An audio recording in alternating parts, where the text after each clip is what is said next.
Hey everyone, I'm joined today with Dylan Burns. I'm going to be interviewing him for my upcoming book about Ukraine. And Dylan here has a really interesting story. He was a live streamer, he did a lot of panels, hosted a lot of panels, hippy dippy. And then he went to Ukraine and decided to cover the war in person. So, how are you doing today, Dylan?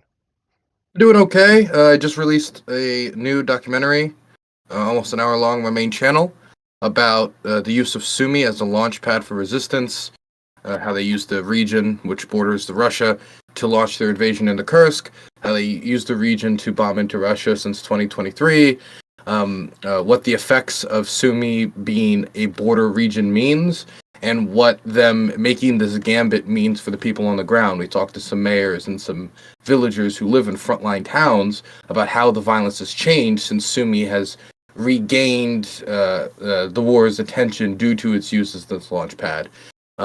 We get a lot of diverse perspectives. My view on it was to start with an aggressive, very hard opinion, and then build a more complicated mosaic around it. And that's why I opened with somebody in the documentary who actually thinks the Kursk invasion was a mistake and was chewing out a press officer about it on camera. But I mean, I wanted to, I was not always the friend of the Ukrainian press officer over here at Dylan Bird's TV. I think generally speaking, since we're pro-Ukraine, that's the case. But I wanted to show as many perspectives as possible, and that includes the more pessimistic ones. So I'm really excited that I got to release it finally because I've been working on it for a bit.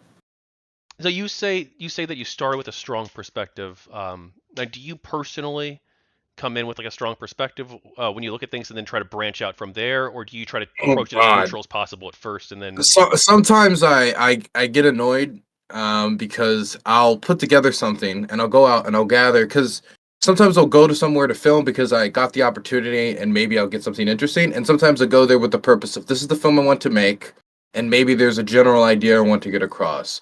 But I don't like the idea of taking a narrative. I'm coming here to film a documentary. This is the narrative I'm going to sell to people because documentary is about like real life, and real life are not necessarily going to just bend its will to the narrative you want to get across, right? Like if I want to get across that Ukrainians are fantastic and amazing and they would never commit a war crime, I probably wouldn't open with the first uh, uh, interview in this documentary because he talks multiple times.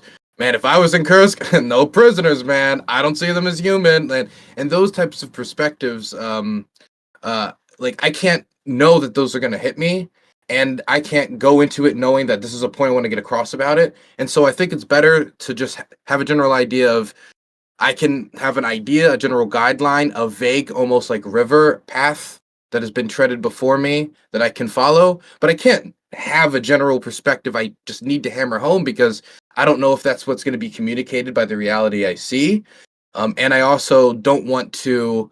I feel like I almost become a propagandist because sometimes I'll send over a piece to somebody and it'll, it's kind of all over the place. Sometimes there'll be somebody on one part of the documentary saying, the war we're going to win it. Actually, the odds are really in our favor. They're really energetic and they, very happy. The other end of it, the person's like a huge doomer.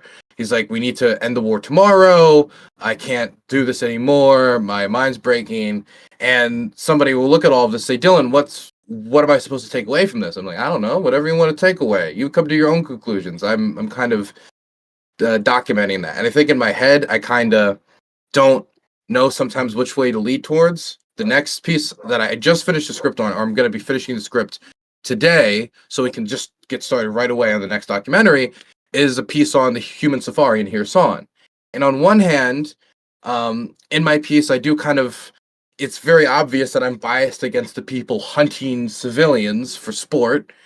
Um, but I also don't want to like feel like I'm ever belaboring the point and becoming like this is what you have to believe when you look at this footage, because I feel like sometimes it's a little on the nose kind of. I want it to have be like a multi-tool, something that can that's not just for me communicating one point, but so people can get a general idea of what it was like here, and that means when I get across about like this is why X is better than Z or whatever. Do you know what I'm trying to get across? Yeah. You're muted, and I cannot hear a You thing. are correct. Sorry. So yeah, I think I do. So you go in, you try to analyze things from you try to understand like a general outline of it, but then when you move in, you don't know what you're going to experience. It could be completely different than what you thought. Have there been any of those earth-shattering moments for you where you were like, I'm going in, I think, from what I hear from other people, maybe the battle's going really well, but then you get there and it's like, oh, maybe, oof, or things like that, or Um, I think that sometimes I'll hear like the status of a battle is going a certain way. I'll get there and it's going a little worse, or I'll hear like a government kind of cheeriness about a situation versus the on the ground, like kind of more realistic like analysis of the situation. I've engaged that a few times, but I think generally what my main point for what I was getting at before is I want to give people the tools to analyze history afterwards, and I'm fine letting them know my perspective. I think you can never take away your perspective. If I was to pretend that I didn't have a perspective, then I'd be lying. From the moment you choose the frame that you're shooting, your perspective is obvious because I've chosen that humans being hunting in Kherson is more important than covering whatever's going on in Cherkasy. I've chosen, like, that is hmm my bias coming in for whatever reason. I think that it's probably good bias. I think it's an important story, but I think that for me, it's like I can tell you what I think the same way that a uh, poli sci teacher tells you what they think. They'll give you maybe like, oh yeah, this is my perspective, but let me tell you all the other perspectives. Let me give you the bigger mosaic here about society, and then you can come to your own conclusion. Because who knows if I'm right? I mean, I'm a 23-year-old from Maryland. What I don't know everything about the world. I just hope I can help people understand a little bit better. Yeah, I try to take I think a similar approach with my work. I'm still like relatively new in the space, you probably know. But I try to approach like things like I'm studying the Gamergate topic. We don't have to get lost in that at all. But Hmm. Are you I'm pro studying. or against women? Well, I'm pro women and I'm pro Gamergate. Got you. Yeah, I've interviewed over 70 people on both sides, but that's not the topic today. But I've tried to like approach it like So neutrally you're as I like a could. pro Biden J6er. I There's a few of those who have flipped. no, I think I don't. Gamergate was about ethics in games journalism. If you Of disagree, course. if Of you course. disagree, And we don't can. let those whores say otherwise. Just fucking with you, man. Yeah, I'm I. sorry. So you obviously were a streamer who hosted a lot of panels, did events like that, and then you transitioned more towards doing real life coverage of real events, the war. Yeah. What was that transition like, and what made you want to make that major life decision? Oh God. Well, I always saw streaming originally when I got involved in it as a device to do other things. It wasn't like an end in and of itself. Originally, I saw it as, oh, I've given a few interviews because I did political activism when I was very young. I was 15 when Bernie was running, and that's when I was like really bought into like the politics fold and started working in campaigns trying to get interested. And that was also when my mother was I was learning more about the situation that led to my mother's homelessness, and it was, I don't want to say radicalizing me, but making me think poverty is bad. Okay, the controversial opinion. And so I think that pushed me towards politics, and then I got a more concentrated foreign policy, and then I started my show after I got a more concentration foreign policy after going on a few podcasts and other shows and their audiences thinking, oh, for somebody who's quite young, he knows, I guess, enough to not be laughed at. And they tuned into my show. I got a stream. And so it was always foreign policy. Foreign policy was always in the background and always kind of looming over the show. But the show was never an end all be all, but it became the main way I could pay my bills. And when I had to go live on my own, then, it was a lifesaver. It was a lifesaver to me. But since it wasn't an end all be all, when I saw like an ability to use streaming to improve my coverage of the war in Ukraine, when so many people had gotten it wrong about not only the invasion not happening and people just confidently saying the invasion is not happening, especially in this space too, and then moving on from that and then saying, well, now that it's happened, it's all going to be over in like a week. It's all going to be, and there was just so many miscalculations. But if you go back and you look at the people who were on the ground, Ben Hodges, people who were there involved in the training of Ukrainian soldiers, or those who were more embedded in Ukraine itself, they weren't saying Kiev's about to fall in a week, because they could see that reality on the ground. They could hear the voices of the people. They could hear, like, these people, yeah, they're going to fight street by street. They have no interest in giving up their civil society in order to uh, fluff the image of the Ruski Mir. And so I think that what I really wanted to do was go and improve my coverage on the ground. Originally, it was only supposed to be Poland and Warsaw, but you know how life is, right? You're like, oh, I'm gonna drink a shot. Okay? I don't want to get crazy tonight. I want a shot. Well, I mean, 2 shots is basically 1 shot, right? Warsaw is basically Lublin. Lublin's still Poland, but it's just closer. And Lviv is just right next to Lublin. Technically, it's right over the border, but it's like, and then it just did that over and over and over and over again until I was filming on the front line, and I got a real passion for the idea that there was a philosophy that's really communicated to me in a quote that, like, journalism is the first draft of history, and the idea of being able to help work on those first drafts, which I think are extremely important for how all the final revised draft looks like, is super important. And I feel very privileged that anybody would even consider the work I do to maybe adjust that first draft slightly. So, I've gotten more invested that way. So you've mission creeped yourself into danger. Yes, that's exactly what happened. So, no, I've never talked with somebody before, I don't think, who's actually been on a. Well, actually, my grandpa fought in Korea, but who's covered a war, like as a correspondent or as someone who's on the ground. What's it like being there on the front line and having your own life in danger as well as the people you're with? What's it like being there on the ground? Um, I think that there's certain things that really annoy me. Certain, like, how do I put this? The difference in conversation between the many Western capitals and TV shows and podcasts about what's going on the ground and what's being discussed on the ground about the day-to-day realities. I mean, the obvious stuff is like, oh, most people overseas don't know how bad the blackouts are, how, like, 12-hour rolling blackouts and how that could actually affect your life. Most people don't know about all of the random, like, hospital targetings and stuff like that. Like, when I was in Sumi filming this documentary, a nursing home was targeted, and it killed nursing home residents. And I was there for that. It was awful. It was probably one of the worst things I've been present for, and I've visited seen some pretty awful stuff here. But it was barely like a headline. Because this type of stuff has been so normalized. I mean, the fact that the Russians are openly hunting humans in Kherson, ambulance crews. I mean, I couldn't find an ambulance crew that had not been bombed purposefully by the Russians.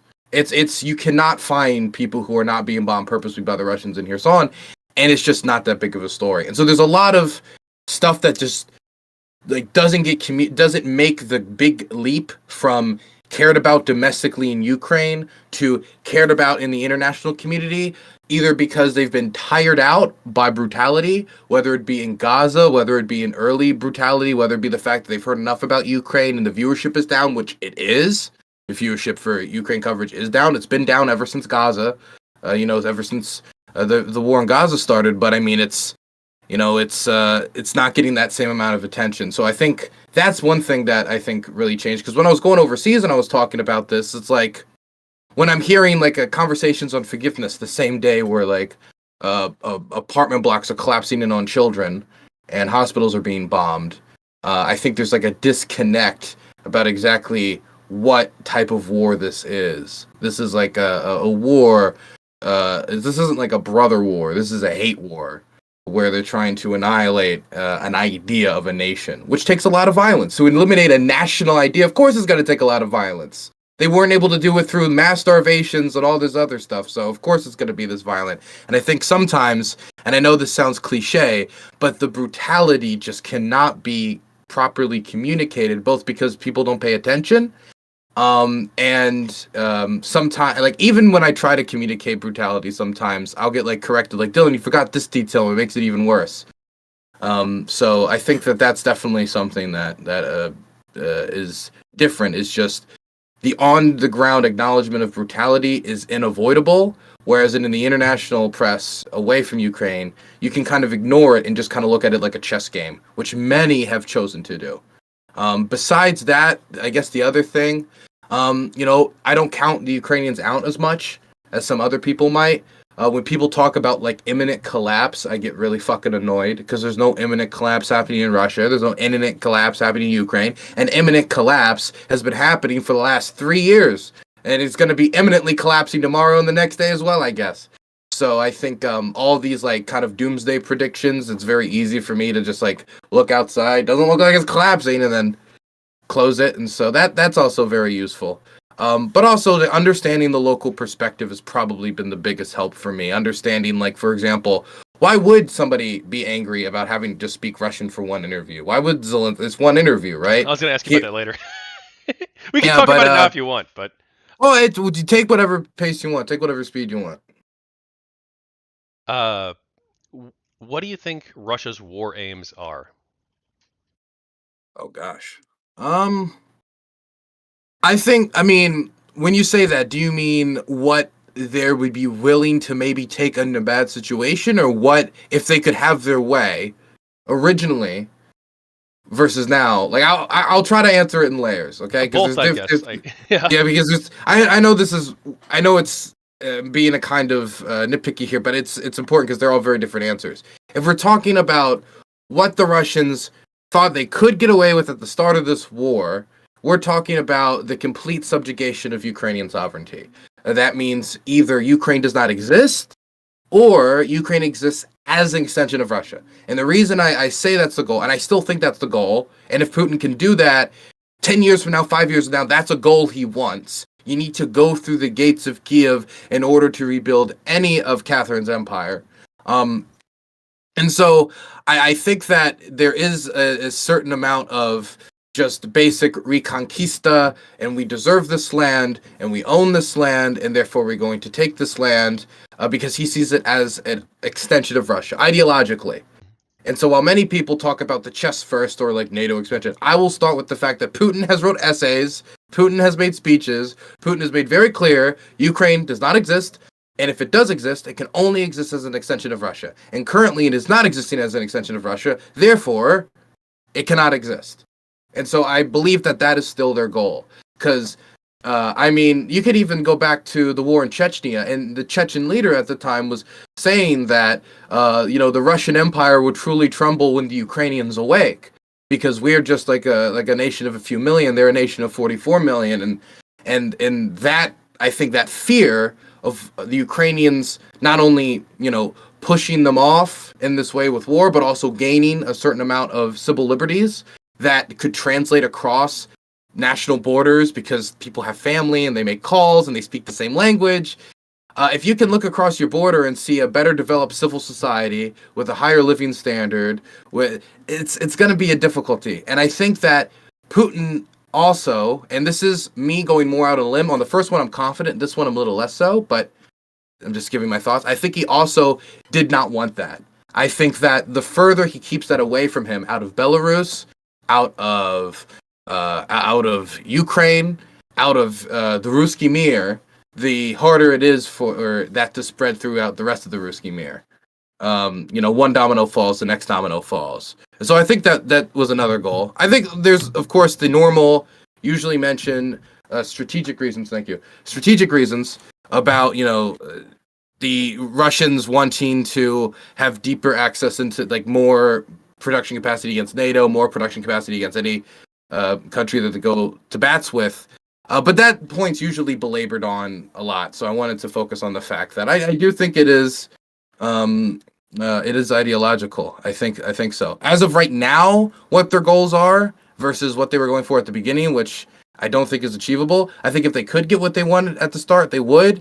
But I think they're trying to get as much land as they can, demilitarize Ukraine as much as possible, make sure that security infrastructure is not properly established that could prevent them from continuing to interfere within Ukraine with invasions, and either set themselves up for the next one or make sure Ukraine's not prepared for the next one. So, that type of stuff, like not only like hurting Ukraine's military as much as possible, but limiting the amount of tanks they can build, limiting the amount of artillery guns they can build, which was part of the Istanbul framework. I have yet to see anything that has suggested to me that the goals that the Russians are pushing for are that different than the Istanbul framework. In fact, every time they talk about talks, they say we need to build upon the Istanbul framework, which is generally this outline. I'm not I'm not familiar with the Istanbul framework. We can explain that briefly if you want, but I want to ask you Sure. too about Yeah. so is it your perception then that Russia, even if there's a peace deal in the next like few months, let's say, or year, that Russia will try again in 5, 10 years or something like that? I mean, it's hard to 100% say because number one, where what sorry, what was the can you ask me the you Oh, asked me the Istanbul because framework, and I'll then if there's peace oh yeah, the now. Istanbul framework was in March. There was efforts to like negotiate between the two sides because the Ukrainians didn't know how powerful the Russians were, and the Russians were pushing as hard as possible early on. But the Russians also were like, "Fuck, this is not going exactly how we wanted. So maybe if we could just get them to give it to us through talks, it'd probably be easier than losing a bunch of men doing this." And so they talked, and the general framework would have meant the annexation of the Donbas, so Kramatorsk, Slovansk, all these places that they still don't control. Annexation of Crimea, guarantee of no NATO membership, so they would not only be giving up the idea of joining the defense pact, but they would also be giving up the leverage of giving that up for example, the return of their land in some future negotiation or something like that some people have proposed. And also demilitarization, meaning that the Ukrainian armed forces would be like 1/5 the size they were at the start of the war, which is still smaller than what it is now. And under the conditions where they have to keep like 1/5 of the soldiers, like I don't know, it was like 1/3 of the artillery guns. It was all different limitations on all of the necessary components to fight the Russian army. Were purposely handicapped. The Russians didn't have any restraints on them, of course. It was the Ukrainians, the nation that got invaded, that for some reason had to be politically neutered, not the country that was doing the invading. That is the Istanbul framework. And I get angry sometimes because when I hear certain people talk about like opportunities for peace, it's not an opportunity for peace if you just reschedule the war. And if you're creating conditions that are not stable enough because the Ukrainians don't have leverage to disincentivize the Russians from attacking again, the Russians have said they wouldn't attack, and they've attacked many times, not just Ukraine and other locations too. So we can't be naive here. We can't be naive here. We have to create conditions that makes war a hurtful option for the Russians that they know is going to be like painful for them, going to hurt their credibility, and make it as big of a disincentive as possible. But that also means you can't tell the army that needs to defend itself to get rid of all your hard power, which is what the Russians wanted in the Istanbul framework. So until that is gone out of any Russian request, I don't see any potential negotiation succeeding. I also find the issue of land swaps probably very difficult to address right now. The Russians cannot allow Kursk to be held. The Ukrainians are probably not going to sign away the rights to all the land that's currently occupied because a lot of Ukraine is made up of people who have been displaced from those regions, and just saying you're never going to return home. I mean, it's just not what the Ukrainian people want. Even though most Ukrainians want negotiations, if you check the Gallup polling that says that, if you narrow it down further, it's like only 29% of Ukrainians who are willing to make territorial concessions at this point for negotiations. Now, I'm for negotiations if we can bring peace, but if somebody says I'm for negotiations, and then the first round of negotiations happen, and they say, give us all this land on top of Zaporizhia, Kherson, Donetsk, Luhansk, like, they're going to say, wait, I was willing to maybe talk about Crimea. And now all of a sudden you're taking land that you don't even currently hold on to, land where you're doing the human safari. That's why I'm very like skeptical about the success of negotiations, particularly right now, because these positions are so distant from each other. And the path of least resistance for the Russians would be just trying to continue along the track they're on right now and see if they can get their Western allies to break, which has been the strategy ever since the invasion went sour. And now with Trump in, they might think that they can wait it out a bit. And the administration certainly has sent mixed signals. Yes, I did want to ask you about that. I want to ask you about recent developments. So obviously there was the 2024 presidential election. Full disclosure, I was a canvasser for the Democratic Party. Uh, what do you think about the election and how this could shape the future of the war? I think, Trump's really going to make America great again. I think that he really got the, no. I, on one hand, Trump, in and of itself, is accepting an amount of chaos because of the way that he either doesn't have experience in the field that he's talking about or working in, or because of the just type of decision making he makes in personality based diplomacy. A perfect storm example of this would be the example in Syria, where in the middle of the night, without talking to his advisors, he was convinced by Erdogan in a phone call to pull out of northeastern Syria. Even though, now look, whatever your perspective is on it, he didn't ask his staff. I'm pro like, Kurds, so but hey, the Shia Crescent, like, is it important that we have this to stop the flow of weapons to Lebanon? Hey, is this important for American credibility due to not only keeping up our arrangements, but our historical relationship with the Kurds and the knowledge of us repeatedly backstabbing them? And the possibility of continuing to make agreements with them in the future if this is the type of relationship they view with us as a backstabbing relationship. He didn't really think anything. He just kind of allowed Erdogan to roll him, and in the morning, he defended it post-fact. He just started thinking of justifications backwards. I don't know if you remember what he said about the Kurds in Normandy, but the reason he gave as for why we couldn't continue to support the Kurds in Syria, the SDF, the YPG, the YPJ, who had done most of the ground fighting against ISIS for Operation Inherent Resolve when we were working with them, was because they weren't with us at Normandy.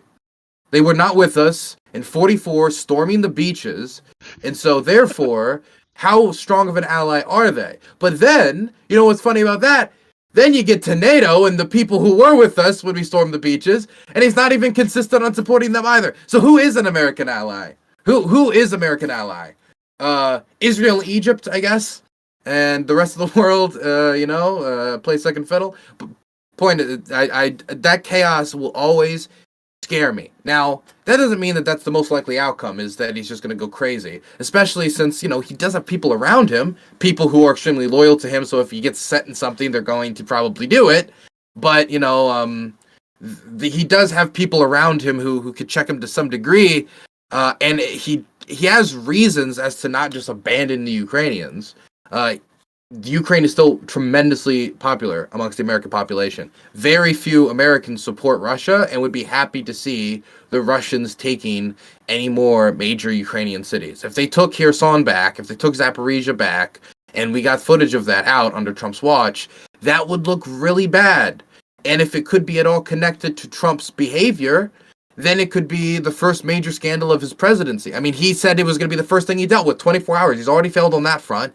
And so then he goes from 24-hour peace deal to major cities falling under his watch. It's something that would be bad for his brand. And if Trump cares about something, it's those gold letters that make up his name.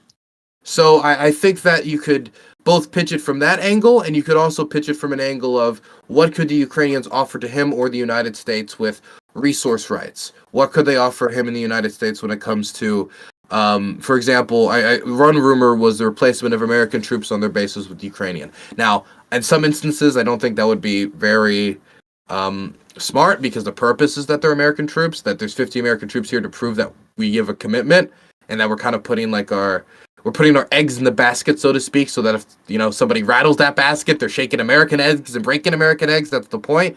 But for some instances, it could maybe help a president who very much wants to pull back from Europe and concentrate on the Pacific, because they're like China hawks, like Elbridge Colby or whatever. Point is, yeah, I think I've said enough. If you had any follow-ups. Yeah, I did want to ask you about President Trump's recent statements with Fox News.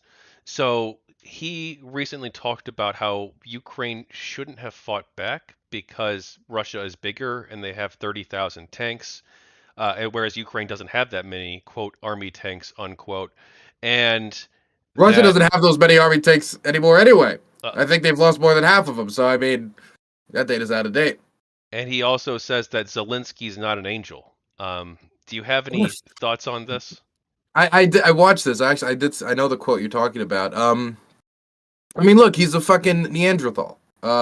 He even put that in the book. He's not somebody who understands the details of Russo-Ukrainian affairs and is having an advisor give him advice, and that he then filters through, like, well, geopolitically, I'm sure he has people whisper stuff in his ear. and that affects his commentary to some degree. He's getting briefings, and if Tulsi Gabbard gets sworn in, Tulsi Gabbard's intelligence briefings will be the ones that will be swaying him. But he doesn't understand like the history of the Donbas. He doesn't understand like the history of like if we just called the Donbas rebels illegals sent by the FSB, then maybe it'd be a little different. Maybe he'd understand something. But he doesn't understand what happened in 2014 all that much. I don't think he understands like Euromaidan or has any like kind of political commitment to not only Ukrainian sovereignty or Ukrainian political freedom, but like knowledge of all of the events that led up to this place. Like the idea of like Zelensky shouldn't have fought. What does that mean? Because does it mean he shouldn't have fought initially? So he shouldn't have done the thing that gave him all of the leverage he currently has in the first place. Well, that doesn't make much sense. So if we're being generous, we could say that's not what he's saying, because it wouldn't make any sense that, oh, we're invaded, we just give up, right? That Trump's official position is that he should have said, give me a ride, not ammunition, is probably not the bravest position of a commander-in-chief. But if you wanted to maybe be more charitable and say, well, no, it's not that he shouldn't initially fought. It's that when negotiations came back around again, he should have ended it there because he understands that Ukraine's, Russia's the biggest country on the planet. What you gonna do?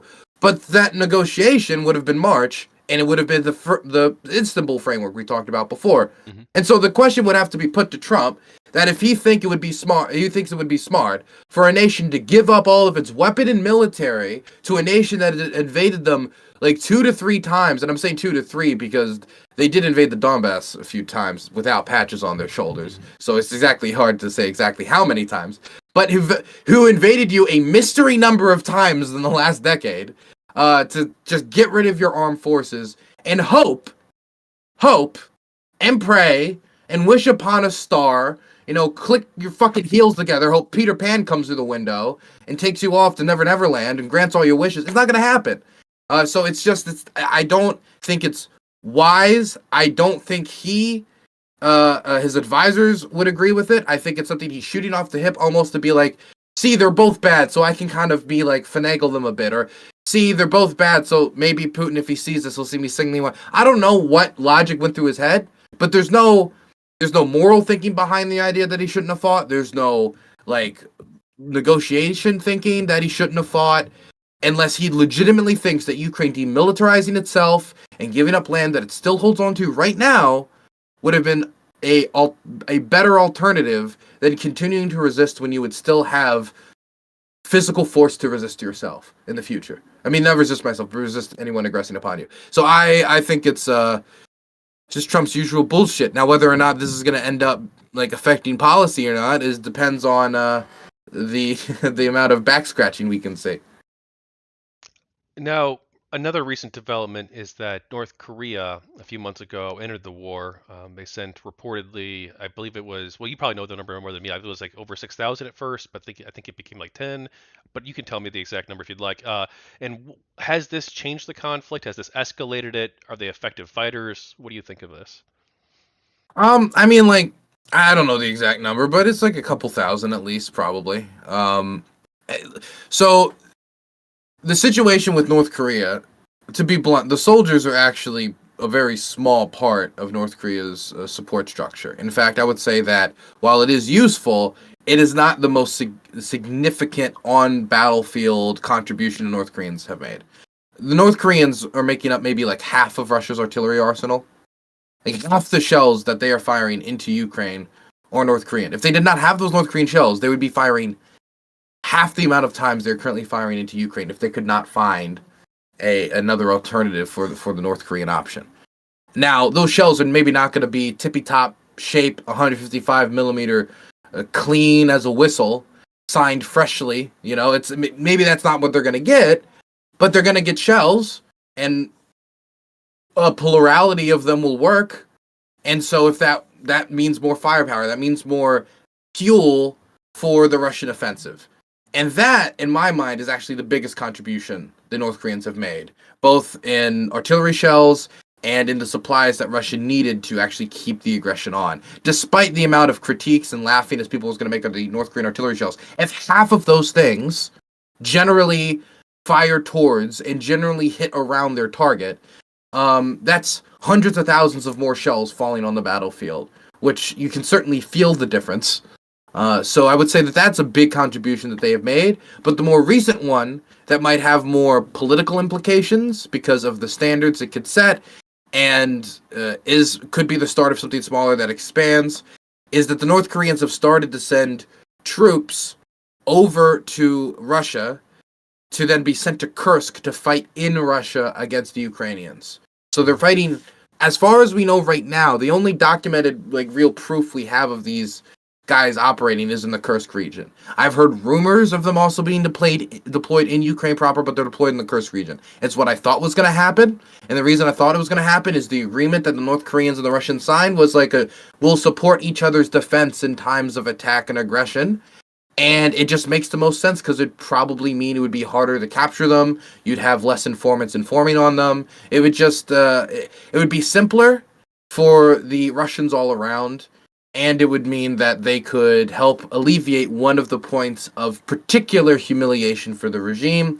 And by having those troops go there and hold on the line, you don't necessarily need to send them into attack. If you send them into attack, they might get captured. If you send them into attack, a lot of them are probably not going to get killed because they can't communicate well with other Russian units, and there's not necessarily as many people looking out for them in the Russian military structure.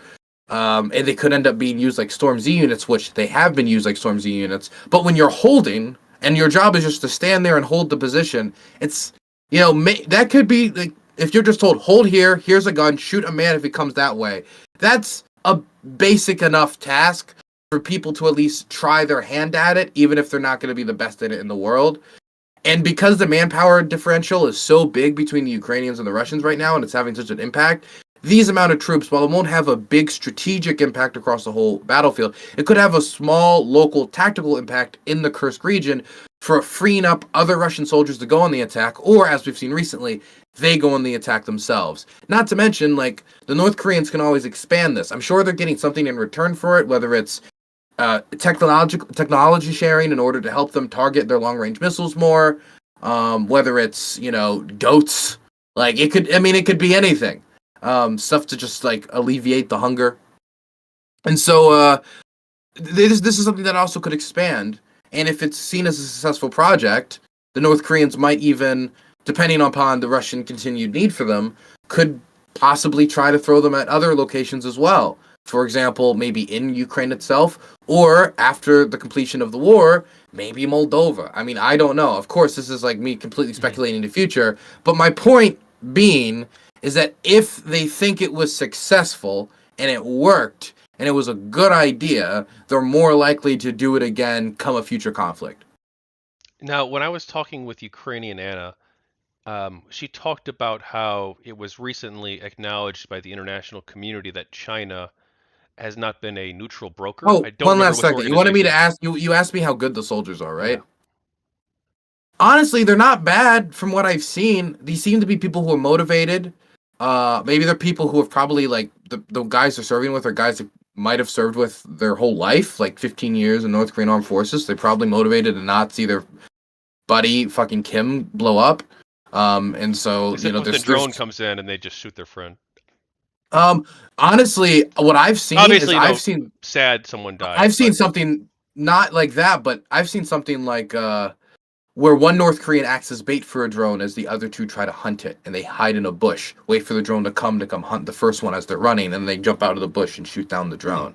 Like, really interesting, like, counter drone tactics that I'm seeing these North Koreans try, because they do not have proper training on drones. They've been taken from fucking 1953, right at the end of the fucking Korean War, and then have been deployed, and here's the world of TikTok and FPVs. Have fun. That's what's happened. And so a lot of them have really gotten hammered hard by the drones. And the Ukrainian drone pilots do talk a lot about like almost like keeping score about like how many North Koreans they can get, like, because they haven't really dealt with this type of warfare. And the North Koreans are not getting a lot of retraining in Russia, like a few weeks, like probably like 2 weeks, honestly. And that's not a lot to really train you on drones, especially if you also need to learn like some amount of rudimentary Russian. You need to do maybe some refresher courses on using rifles and stuff like that. You might need to train on like Russian equipment. There's so much stuff that as a foreign soldier coming into the Russian service for the first time who doesn't even know the language, that they're going to have to train you on, that like they just don't have enough time to train them properly. And so they not only have to deal with jumping out of like a different world and time almost, but they have to deal with it with very little training. But given the circumstances, like they seem to be trying their best to struggle to survive. That's all war is, surviving. And I mean, if you continue to do it, you'll continue to improve. And so I would think with time they'll probably continue to improve. Yeah, thank you But I also for. wonder if this was a different battlefield. If this was they had to do infiltration operations and not like Storm Z assaults, I think maybe they'd perform better because these could. And this is all rumor. We don't know exactly who is who, but I've heard something about them possibly being the type of units like light infantry that would infiltrate behind South Korean lines in the event of a war to try to like cause chaos. And if that's what you're trained to do is do light infantry work, and then you've just got to storm an infantry position as everyone sees you. Your whole point is to be undiscovered, go behind enemy lines, and now you're given orders to go into the field of 20 FPV cameras and see if you can get across it as if it's. You ever play those games in high school where you had one kid on one side, some kids on the other side of the gym, and then you run through the middle as they throw dodgeballs at you? Yeah, actually, I think so. Mm-hmm. It's like that. They have to do that across an open field, but with FPVs. Thank you for expanding on that. I think it's interesting. We don't know very much about North Korea at all. It seems in the West, so any amount of information is interesting I on it. believe they're in Asia. What do you know of China's involvement in the war and their potential support for Russia? I mean, I know that they have. I mean, when we talk about like their support for Russia, they are not, as far as I know, sending them weapons. There have been instances of individual Chinese companies, maybe like, oh, they mark something as hunting rifles, but they're not hunting rifles. They're like shotguns being used to do anti-drone tech. And you can find like individual small instances like that.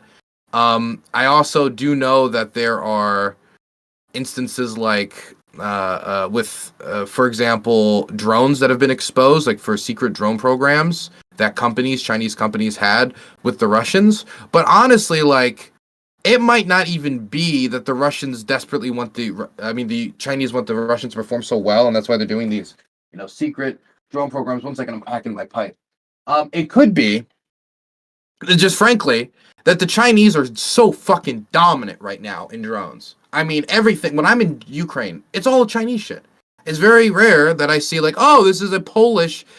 When I do, and when I'm talking about like the FPV, Mavic, those style drones, it's all like the Chinese are king. And so if you want to stay king and you want to continue to expand what is now very clearly a burgeoning industry that you just thought was commercial, but is now being proven clearly to you that these DGIs have military implications, what do you want that production in America? Do you want that production in France, or do you want that production in China?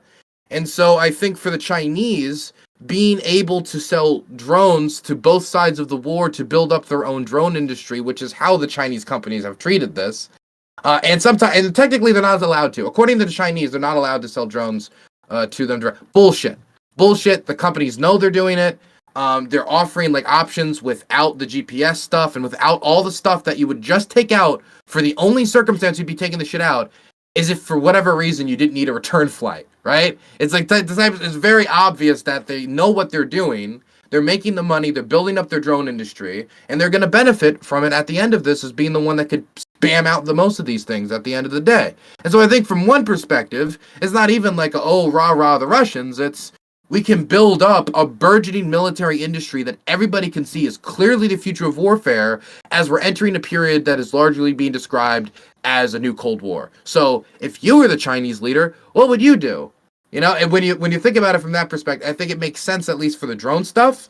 But that doesn't mean necessarily that they want Russia to win. But the biggest other help for Russia has been economically, opening up the Chinese market to take the place of the European market. While they haven't been able to make up all of the lost market share, for example, energy, and they're having to sell their energy at a much lower price, which is hurting them. And they don't even have all the infrastructure in place, all the pipelines and stuff that would be necessary, even if they wanted to. At the end of the day, when you're looking at the Chinese-Russian relationship, the CNC machines that the Chinese gave them to keep their industry afloat, they would not have been able to continue the war if it wasn't for it. And so the Chinese, and the Indians to some degree, but the Chinese, through its main contribution, was leaving open its markets and not allowing itself to participate in any pressuring of Russia to end the war. The biggest pressure you could see counterance is probably the don't use nukes. If you use nukes, you won't have access to our market. Which, I mean, I prefer it that way. But like that's how I see Chinese interest. There could be some amount of interest in if America's tied up here, maybe they're not tied up over here.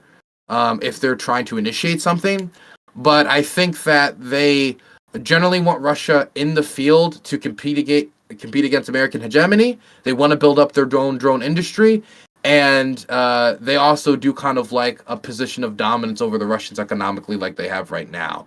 They like being the bigger brother of the relationship, I presume. But I mean, like, these are just a few of the things. I could go on a bit, but I don't want to ramble. Yeah, I got a lot of questions. I'm not sure we'll get through them all. So I might skip some if we get. Um, so, do you want to tell us about the current situation in Kursk and in the Donbas? In Kursk, the Ukrainians were supposed to be pushed out. I think like 6 days ago, according to the Russians. That didn't happen. The whole plan was to push out the Ukrainians by New Year's, or by January, so that when Trump got inaugurated, they would not have that bargaining chip. And while initially they were able to have some success in pushing out the Ukrainians, they've taken back 40% of what the Ukrainians took. Most of that's open field. It's villages on the fringe of the areas that they took. And while they continue to advance to some degree, it's grinded down slower and slower. Where before it was like, they took 20% in like 2 weeks. Now it's like they took 5% in like fucking 2 months. It's at a pace that it's slowed down to such a degree that I don't see them pushing the Ukrainians out of Kursk in the immediate future. Now, the problem with Kursk is if you stop investing in it, you're going to lose it. If you stop investing in new personnel, if you stop investing in new ammunition, the vehicles, then they're going to push you out because the Russians are doing everything they can at Kursk. And I'm sure there is a way to make it more cost effective, the way that you're defending and they're always on the attack, so you can take out more of them than they take of you and make it more cost effective to the war effort. If you go on the offensive in the Kursk with like mechanized assaults like I saw a few weeks ago, that's going to come with costs, but they're trying to take back stuff that they lost because they want to keep, at least in my mind, like a bargaining chip. Because the Russians cannot, under any circumstance, end the war where parts of internationally recognized Russian territory are being turned into the, like, you know, the People's Republic of, you know, this new Ukraine. No, they're not going to allow that. There's no way. And so the Ukrainians see it as like, well, if that's the case, or at least this is what I believe them to see it, then if you cannot end the war as long as we have this, so you have to get it back from us, be better if you just talk to us about it and give us something for this. It's the potentiality of building up for negotiations, while also hopefully, and this is other stuff that they've used to justify it to themselves, in my opinion, it diverts troops away from the Donbas. It, makes the Russians have to spread up their troops all across the front, all across their border, because they're scared of future incursions, and so that means people are doing border patrol work when they could have been doing assault work, and which is actually I do think a positive. And so that's the current situation in Kursk. If the investment lowers because they need those resources elsewhere, the Ukrainians, for example, to stabilize the situation that is deteriorating around Vasilino-Vasilka, or the ever deteriorating situation around Touretsk, which I mean is so bad it's getting to the point where people are like, has the city fallen yet? Has the city fallen yet? Then the situation obviously can get worse quick. And in fact, probably from the Ukrainian perspective, they even see it as they probably need to get more manpower over there. But then you get over to Pokrovsk and, into the Donetsk region, and southern Donetsk is currently in its last stand. I think it's like Constantinople is like the last real holdout in southern Donetsk. I was filming like civilian evacuations from there. It's really devastating to think about all the civilians who are going to have their houses fought through one by one. Bullets and shell casings going through family pictures. But I mean, that is the last stand of southern Donetsk, and I think that it's likely that it will fall. And so then the question will then move to northern Donetsk and Kramatorsk and Stovyansk, which are the last two really big settlements. Of course, there's still the Battle of Chasiv Yar and Toretsk and these other battles going on. But I mean, these are the last two, and I think Konstantinivka, the last 2 to 3 like settlements that is not unscarred by the war, but is far enough away from the front line that people can try to live there and pretend that it's normal somewhat, even though you still can't really. Whereas if the war starts to get closer, we're talking about the last battle for Donetsk. So right now they're fighting desperately in southern Donetsk, so we're not talking about the last battle of Donetsk. And if I mean, the fight in northern Donetsk, if it does move up there, the Russians will see it as their last push to take the region. The Ukrainians will see it as their last opportunity to defend the region. And so, if that's the equation that the Ukrainians are put into, choosing between the last stand of Donetsk or Kursk, and where to dedicate resources, you're going to be putting them in a very difficult position, trying to retain leverage for in land that you don't have, for negotiations that you don't know when are going to come, against defending the land that all of this started with in the first place. It's an extremely difficult position. Yeah, I can imagine. Do you have any thoughts on Euromaidan? And I know you've talked about corruption on your show before in Ukraine.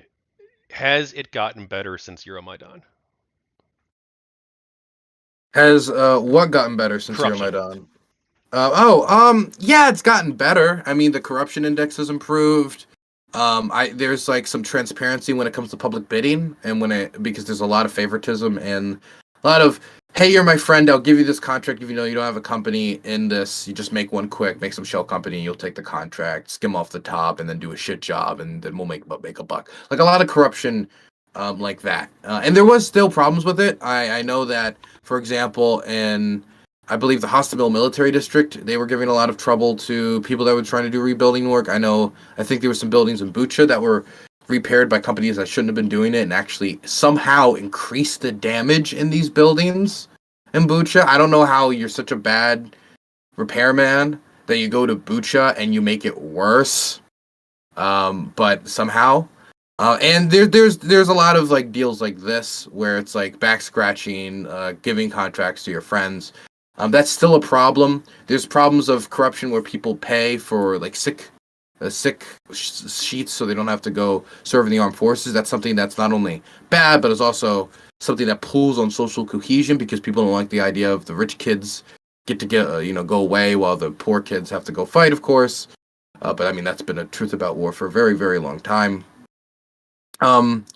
Corruption is still an issue. It's not as bad as it used to be, but it's still enough of an issue that I do think it's having a demonstrably negative effect on the war.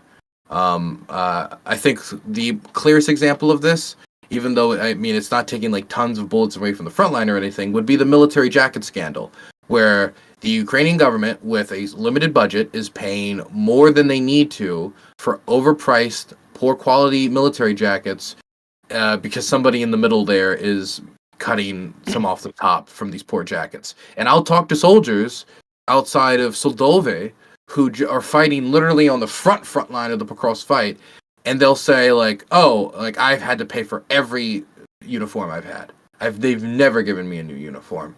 And it's stuff like that where I imagine that it makes it worse. It's better than it used to be, which is weird. I know hearing these stories, but it is better than it used to be. And in Euromaidan, this is a moment where I think you and I are probably in agreement. But there's people out there, they say, look, there's that Victoria Nuland conversation Mm-hmm. where I don't know all the details, but I believe she basically said that if Ukraine becomes a democracy, that's good for us, basically along those lines. And some Oh people no. perceive that as being, well, America's taking sides. They're not neutral on Ukraine. They supported um, they Why the supported fuck do we need to be neutral? I don't understand that. I don't know. We weren't neutral since they signed over their atomic weapons. We and the Russians agreed to not be neutral in the issue of Ukrainian sovereignty at the end of the Cold War. We agreed that we would put aside our neutrality and say if anybody comes and screws with Ukraine's, comes in here and invades them and conquers them and does all this stuff, then we're gonna violates the territorial sovereignty. We're gonna come and support them. So when someone says be neutral, we agreed not to be neutral. We agreed to take a side in the exact situation like this. So when someone says be neutral, the Russians should be neutral. They should be neutral in the opposite direction. They're just the ones causing the problem. They made a commitment in one way, violated the commitment, and then we're being yelled at for fulfilling our commitment. Yeah, I don't think we disagree. I But mean, when we I talk try about to like I try to play, Euromaidan, it's like both sides. stop treating the Ukrainian people like fucking children. It's not that Big Daddy Uncle Sam came over and said protest, and so like I guess it's time to protest. I heard that or Ariana Grande wants us to protest. America, no, they had horrible corruption. They had horrible police brutality through the student against the student movement and the Euromaidan. They had to deal with the Tutushki, which were literal hired gangs who were paid to go unleash violence against them. Imagine the scandal if Joe Biden hired Crips and Bloods to go take batons and start trouble with Trump protests. It would be ridiculous. And it's not Trump. It's not even a partisan. It is a general movement towards European integration. But like Yanukovych promised on the campaign trail to go through with the association agreement he pulled out of. So it's also a protest against a politician lying. Can anybody sympathize with that around the world? And going back on his promises. Very relatable. Very easy to understand how the Ukrainians would be angry in a situation where a politician lies, go back on his promise, and then when you get angry at him, he decides that he's going to beat up your kids and then hire a gang to take care of anybody else that comes over to protest it. Before, once the protest gets too out of control because people don't like that, maybe he'll just outlaw protesting altogether. And then, look, if you are living in a society and that is what's developing, right? And of course, there's other factors as well, but it's very easy to see people saying, fuck this, especially in the greater context of the socioeconomic position in Ukraine's history with Russia, and how Russia was strong-arming them throughout that entire process. It makes sense that they would ask for change or maybe go take change. So the idea that it was like, I don't know, John McCain handing out cookies or Victoria Nuland's phone call and choice, we would have found some better sign or signal or evidence that there was something involved, I would imagine. And it just makes too much clear sense to me why, Ukrainians would be so upset under those conditions, that I find it insulting that people would think under those conditions they wouldn't be angry enough to take action. It treats them as, not like politically cognizant, intelligent people. It treats them as like chess pieces to move around the board. Now, we've talked a little bit about how warfare has changed. You talked about China seeing drones as being the future. And other people, the world has taken this notice, you said. Mhm. How has warfare changed, and what lessons do you think people should take away from that? How has warfare changed, and what lessons should people take lessons? I mean, battlefield. The biggest change, honestly, is complete battlefield transparency. Like, if you do something on the front line, people are going to know about it. If you gather a bunch of tanks for an assault, if you gather a bunch of BMPs, if you gather an infantry crew, there are not only like satellites that are taking pictures that are like regularly reposting these images so you can see like big construction work. You've got informants, you've got Mavic drones all across the front line so they see any movement. It's a very transparent war where people like, it's really hard to like gather a bunch of troops and do a surprise offensive and catch the enemy off guard. It's part of the reason why the Kursk offensive was so impressive and so startling and surprising, was because it's so much more difficult to do that in the 21st century. And the way they did it is by having their soldiers dress up in civilian clothing, kind of merge into the Sumy countryside, and have all their vehicles hidden and slowly gather them up for training operations, right? And by having a pre-existing specter where the Russians thought that the Ukrainians were scared of their invasion, or possible second invasion into Sumy, allowed conditions to be created that they were able to exploit to invade. But those conditions are not usually created on the front line. You have to have the stars have to align in a way. And so most times on most sides of the front, everybody knows what's going on. Everybody can see what's going on. And it's really just a question if you have the resources in time and in place at the right moment. And if you can get the bomb to the enemy. It's not a problem of not knowing where the enemy is. Um, while that, does happen for brief moments when they're jumping between houses, more battlefield transparency than ever. That's the biggest change, absolutely. And of course, I mean, drones are a big change too, but we've already talked about that. So you talked about human rights. You talked earlier about how you were interviewing somebody and talking with them, and they expressed. Would it be possible for me to go get something to drink Yeah, go ahead. and then Absolutely, continue go the ahead. I interview? want to grab some water too. More water. Thank you. Yeah.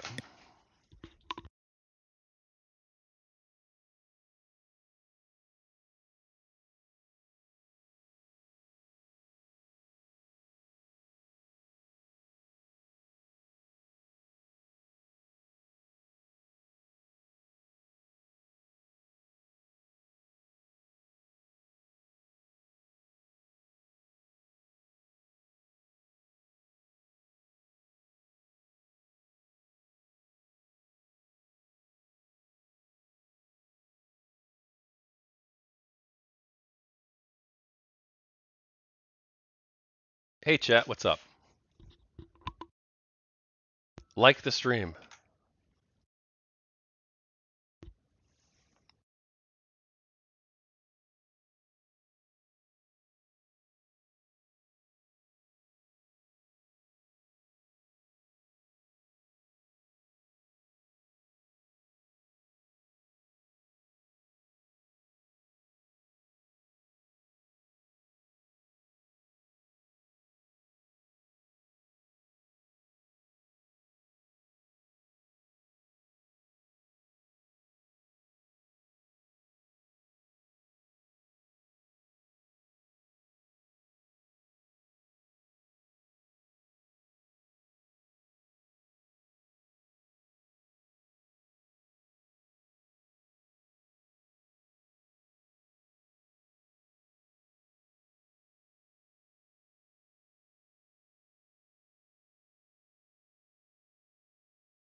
Oh, I already know about the Gonzalo Liro thing, Julius in chat. I asked Ukrainian Anna about it. I thought if I should ask Dylan about it too. It's on the question list I made for him, but we only have an hour left, so I might skip it for more important questions.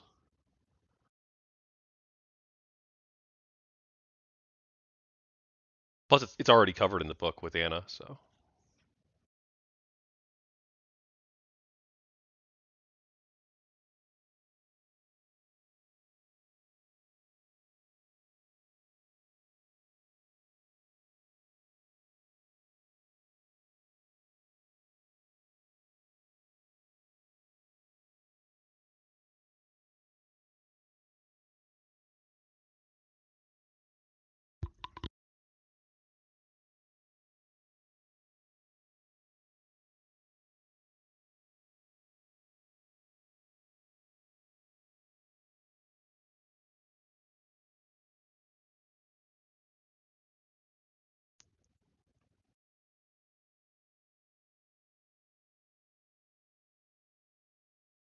Hey, are all my Nazi flags coming up on screen on that side of my room?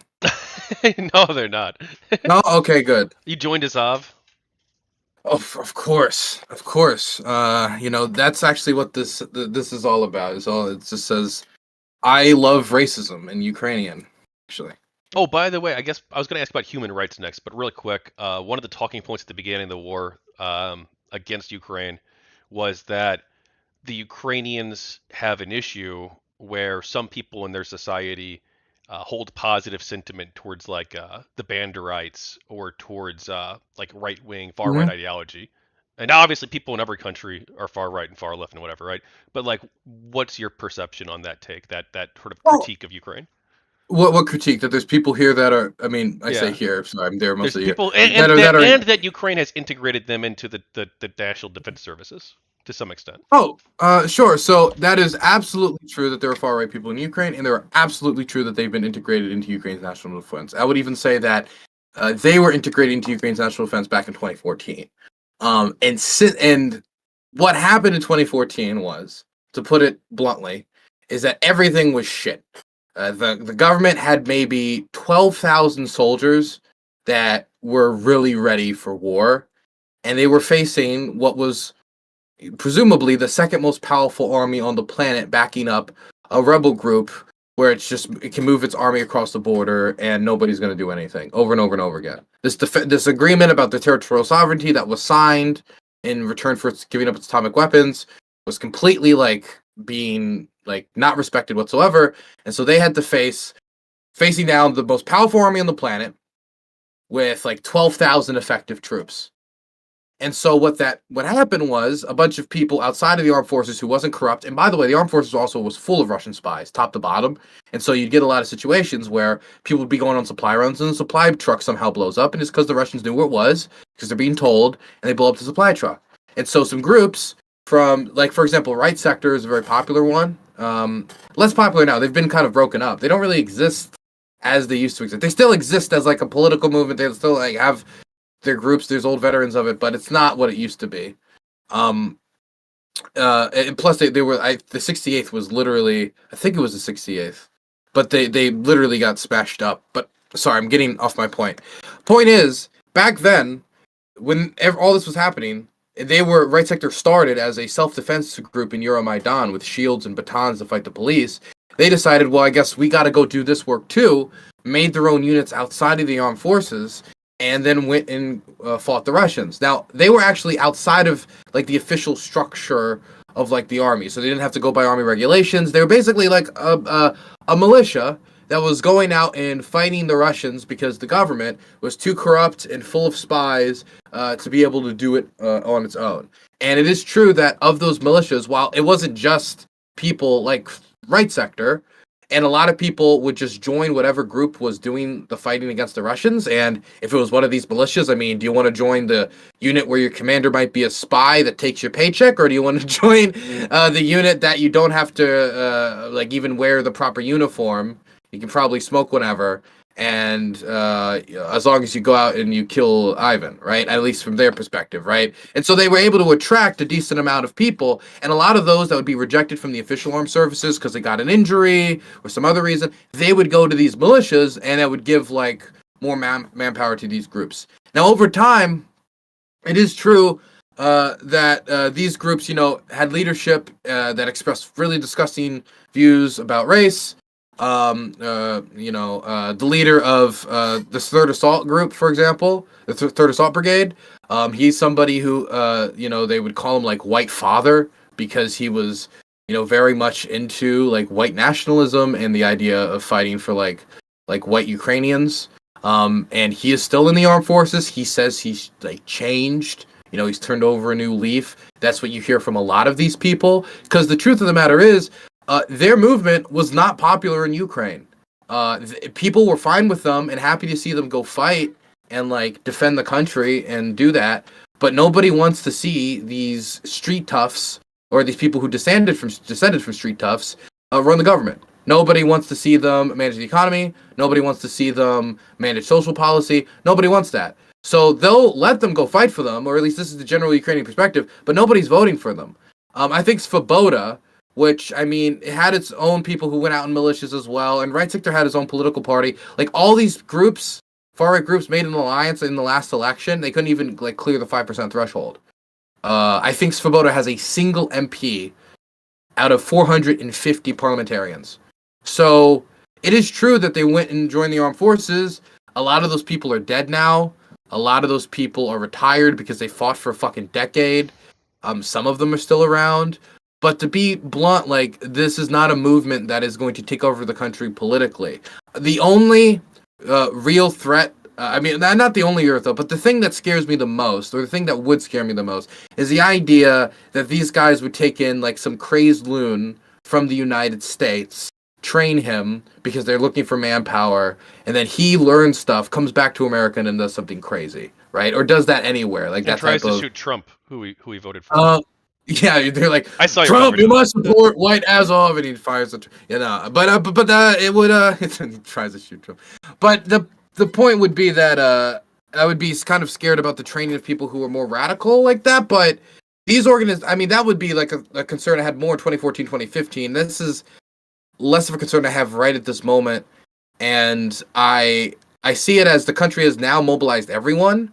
And so even in these groups that used to be like that, or I mean, are still a lot like that, but not as much as before, it's because they have to take regular people now. They can't just take the street toughs. They can't just take the racists or the people who are like ultra nationalists. They have to take Vladislav, who doesn't care about anything except the grain market prices. You know, they have to take those people, and so this idea of that kind of nationalist culture being watered down is something I've heard before from people in Kraken and some of these other groups who are like, you know, they're a little worried about the idea of like that nationalist culture going away.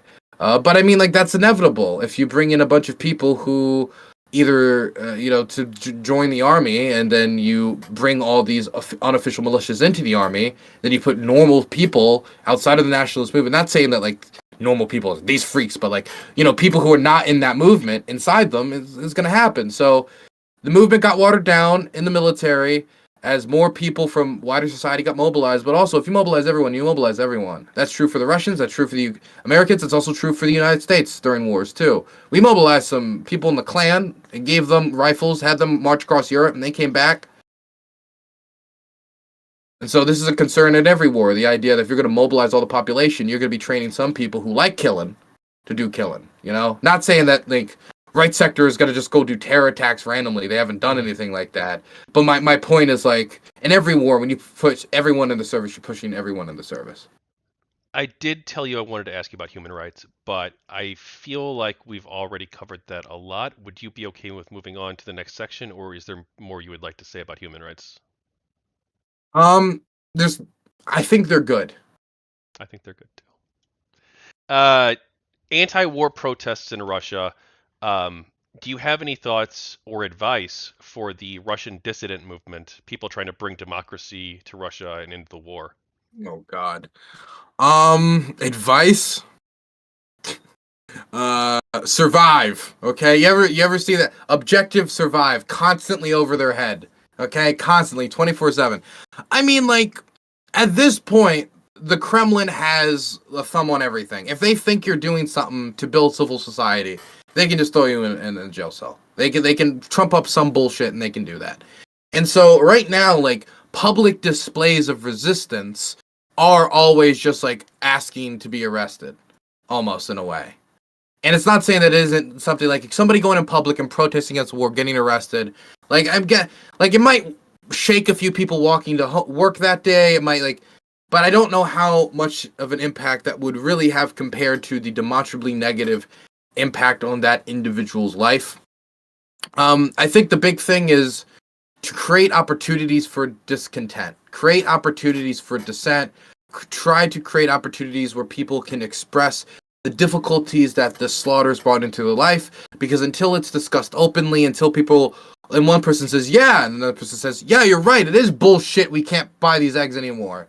Then voices start to rise. And so, and I don't know how to describe, how do you create these opportunities? It's very vague, obviously, but what I'm saying is that you need to be able to see a crack, point at it, and press on it and say, what is this? Let's inspect it. Let's chip away at it. Why are there cracks here? Oh my gosh, the commercial banking sector is dead.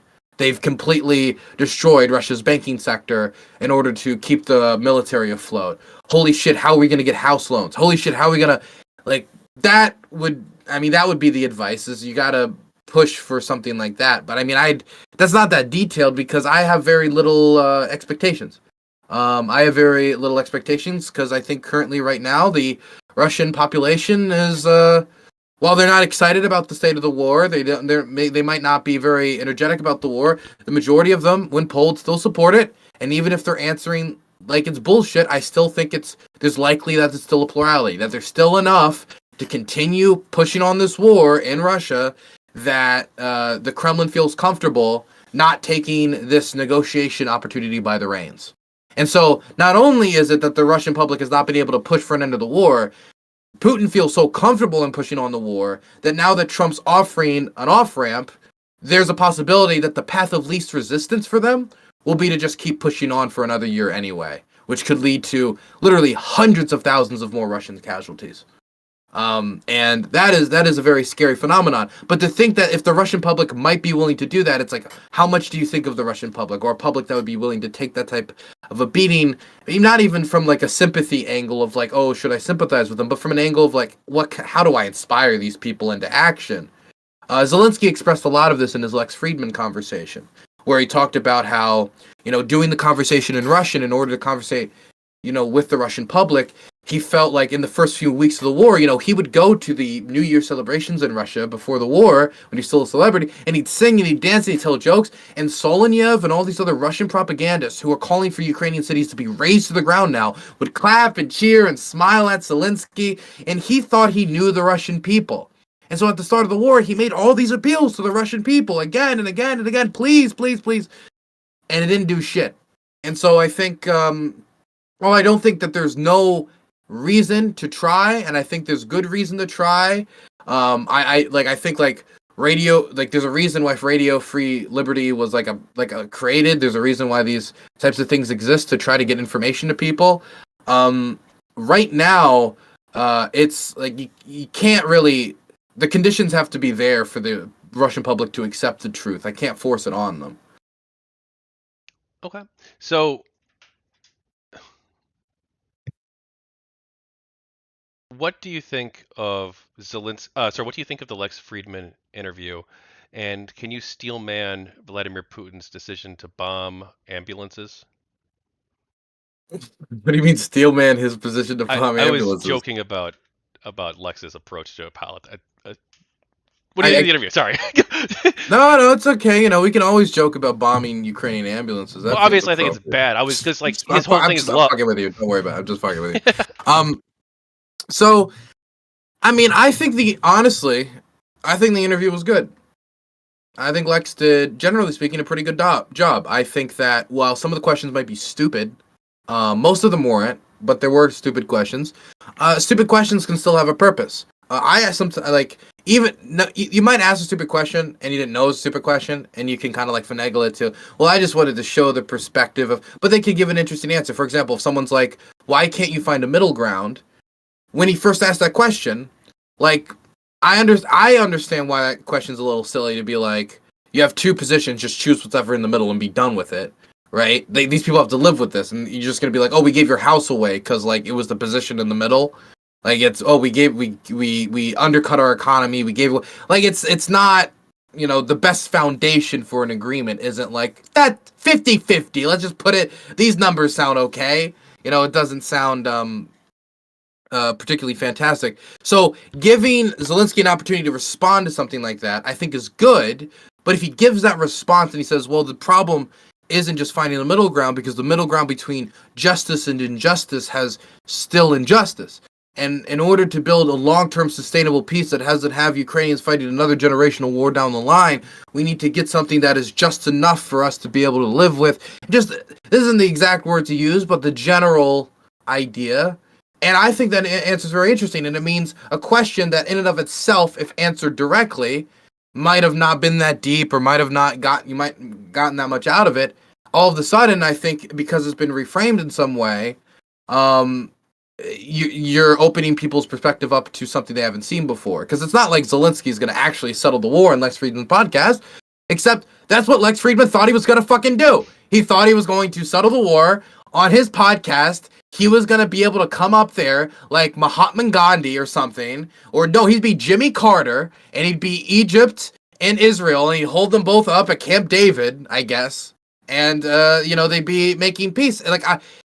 Zelensky went on his program to offer a perspective of the war to a population that he sees largely getting audience captured by Tucker Carlson and audiences that are being offered a perspective of the war that's not including their perspective. He wants to go in there to offer their perspective. He's not going there to have Lex mediate an end to the war, or to offer an end to the war on this specific public program. So I think that Lex's insistence that it become that led to questions that could have been good dumb being bad dumb.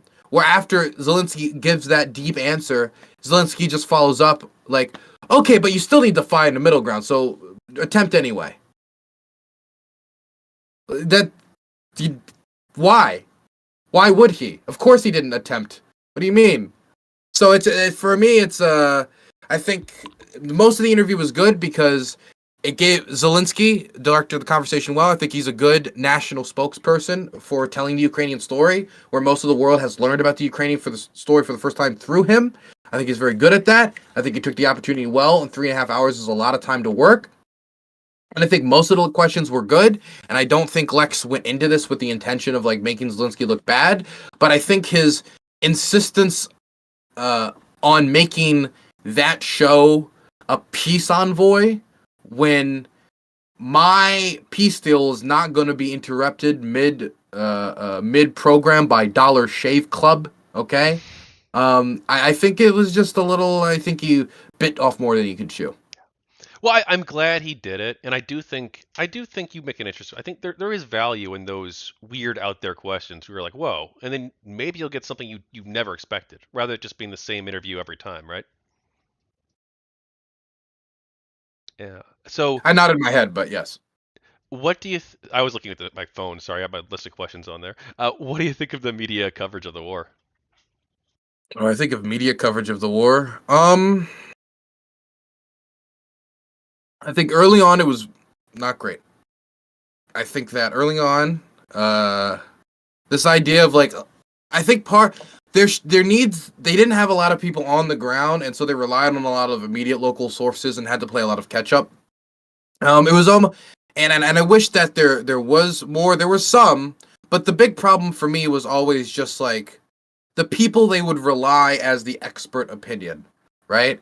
It's not that the people they were bringing on aren't experts. It's that like they don't have expertise in like if they're not on the ground, if they're not training the troops, if they're not with the troops, if they don't know their mentality, like they have information that they cannot know, and you need to go to other people to get that information, right?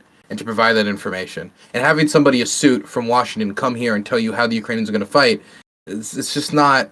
I mean, it could be useful because they might know the numbers, they might know like statistics about weapon systems, but you need to know like the moral. You need the morale. You need to know the defensive geography on the ground in certain areas. You need to know how the Ukrainians are adapting, what communication is like on the ground. There's just so much information that wasn't.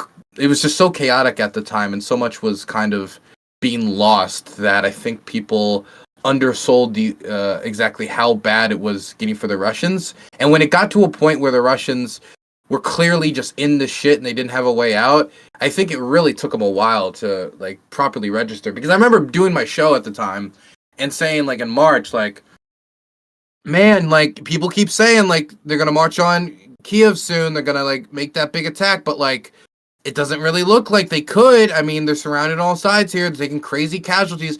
I mean, they aren't even in the city of 3.5 million. And like, I am like trying to come to these conclusions. It doesn't make sense. Like, they keep saying they're going to enter, but isn't how? If they're having this much trouble going through a fucking suburb, how are they going to get through a city of 3.5 million people if they can't get through a suburb of like 30,000? Like, I just like on my face, it's like I remember that Bill Burr joke. Like, oh, you're what? I don't fly a helicopter well. You don't think I'm a good helicopter pilot? Well, I'm not a helicopter expert, but when I see a helicopter upside down in a tree, I understand that something went wrong. And if the Russians can't enter Kiev, I understand that something went wrong. And so I think maybe there could have been an amount of faster adjustment. I think more investment in on the ground correspondence, working 24/7 would have probably been better. And I think that I wish that they highlighted more local voices, which some of them do, but some of them don't. Some of them decide to completely rely on like think tanks and such, or like think tank voices, as if they're just going to look at it from like an analyst perspective, but then they go to the same analysts who failed. Well, I was thinking of interviewing some think tank people for this project.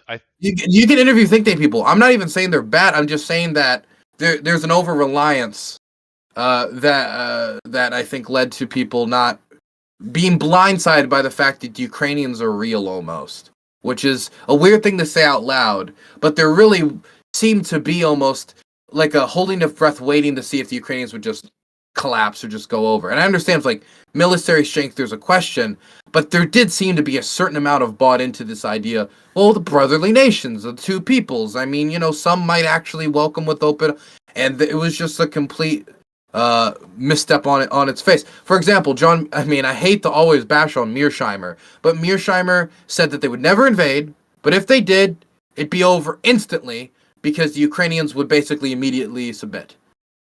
Like, not only are you wrong, you decided to like open up like another hypothesis just to prove you would be wrong in the scenario where you admitted you were wrong. Like, oh, fine, I was wrong. They did invade, but no, you're wrong in that one too. Before you even open your mouth, why are we listening to those people? Why are those people even in the room? Like, I can understand bringing them in the room to explain, hey, why do you think you're so fucking stupid? And I hate to be mean. Like, why did you get this wrong so bad? But when you start continuing to bring them in the room like a personality, it's like when I see the failed campaign chairs and failed campaign managers going on CNN or Fox or wherever saying, this is how they should run the campaign. I'm not going to listen to the Hillary Clinton campaign manager on how you should run a presidential campaign. That seems like a terrible idea.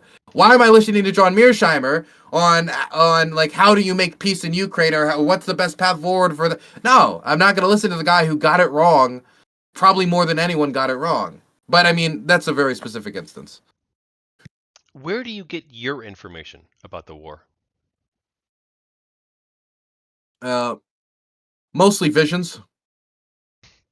No, I'm sorry. I'm very not serious today. No, have It's fun with it. It's great. Just don't lie to me, right? Not that I think you would, but it's for Ukraine, I have a certain amount of like. This sounds obviously this is not advice for everybody. I'll say what I do personally, and then I'll say what other people can do because there's two different pieces of advice. Personally, I have people in a lot of different military units who kind of tell me what's like the general status of what's going on in their area. Because I've just embedded with so many different units, like the 66th, and the 33rd, and all these different groups. And after time, I build up contacts.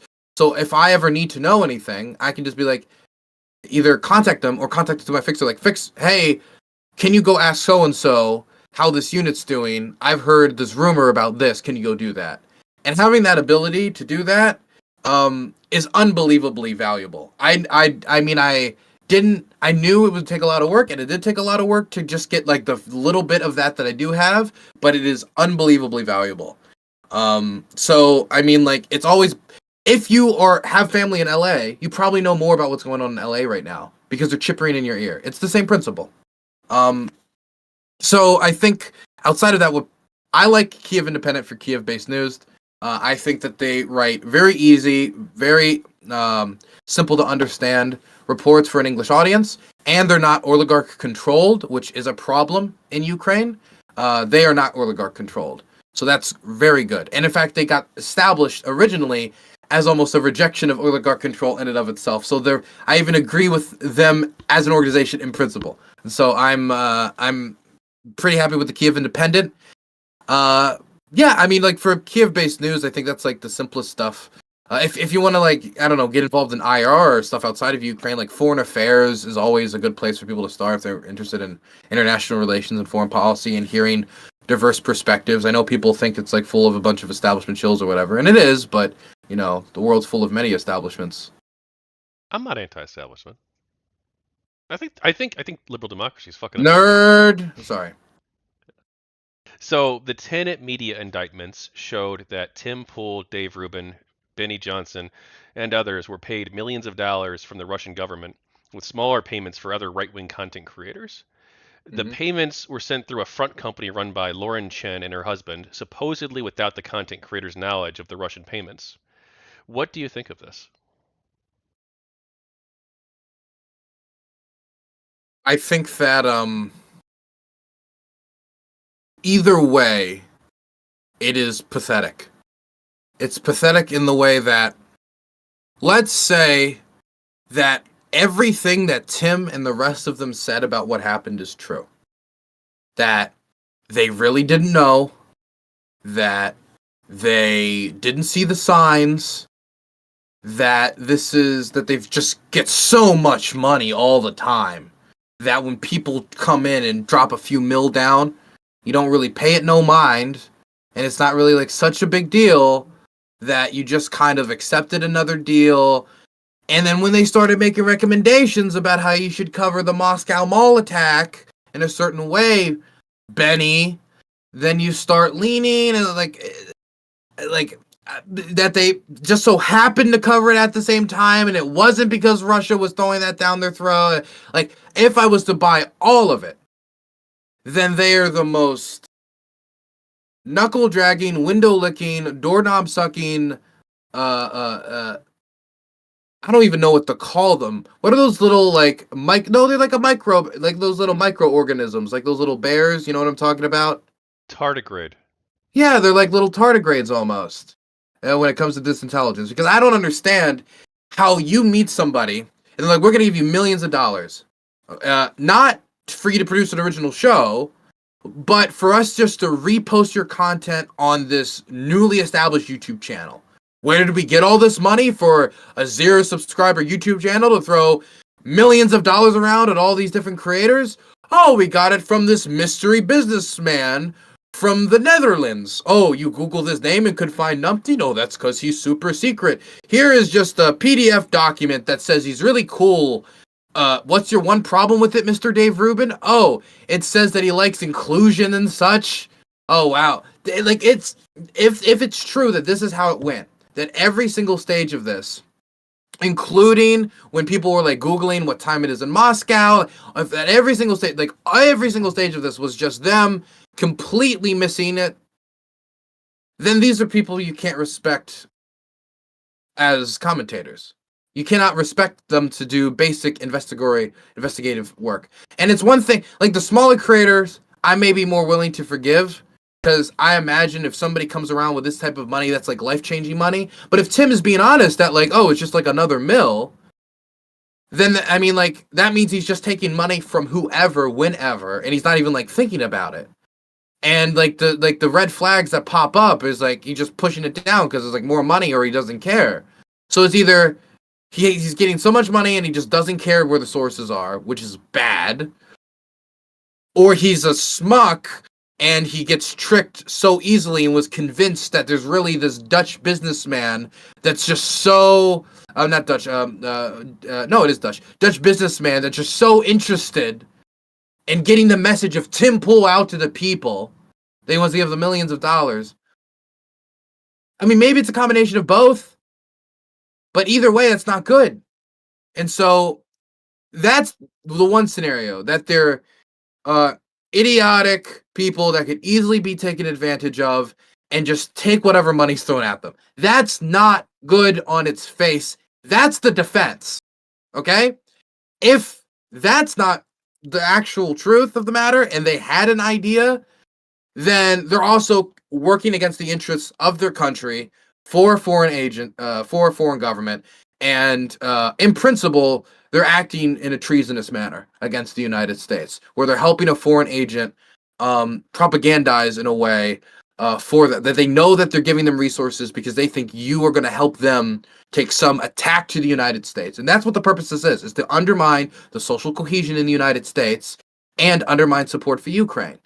That's the purpose. I mean, when we, like, the, Ukrainers are enemy thing is like pretty, like, when Tim Pool lets that out, Anna says at the that same that was time that he's getting before paid. the money came in.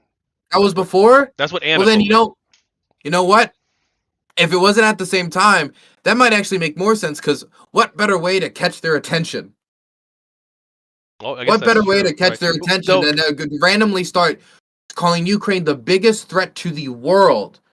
The climate change, not like the threat of a pandemic that we won't be able to control, not fucking asteroids, but no, Ukraine, because they got invaded after giving up their atomic arsenal when we asked them to, is the biggest threat in the world. It's ridiculous on its face. I want to ask you, just briefly, if you can confirm this for me, because I've not read the indictments in their entirety or much at all, except for a couple pages. But is it confirmed indeed that they had directed or suggested certain types of content be made by these creators?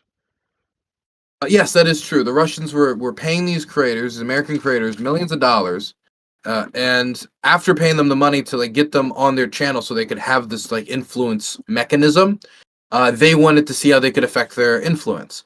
But they were actually worried sometimes when they were asking them to do things, like for example, the Moscow Mall attack, make a story about that. They were worried that it might actually be too much. They're like too on the nose.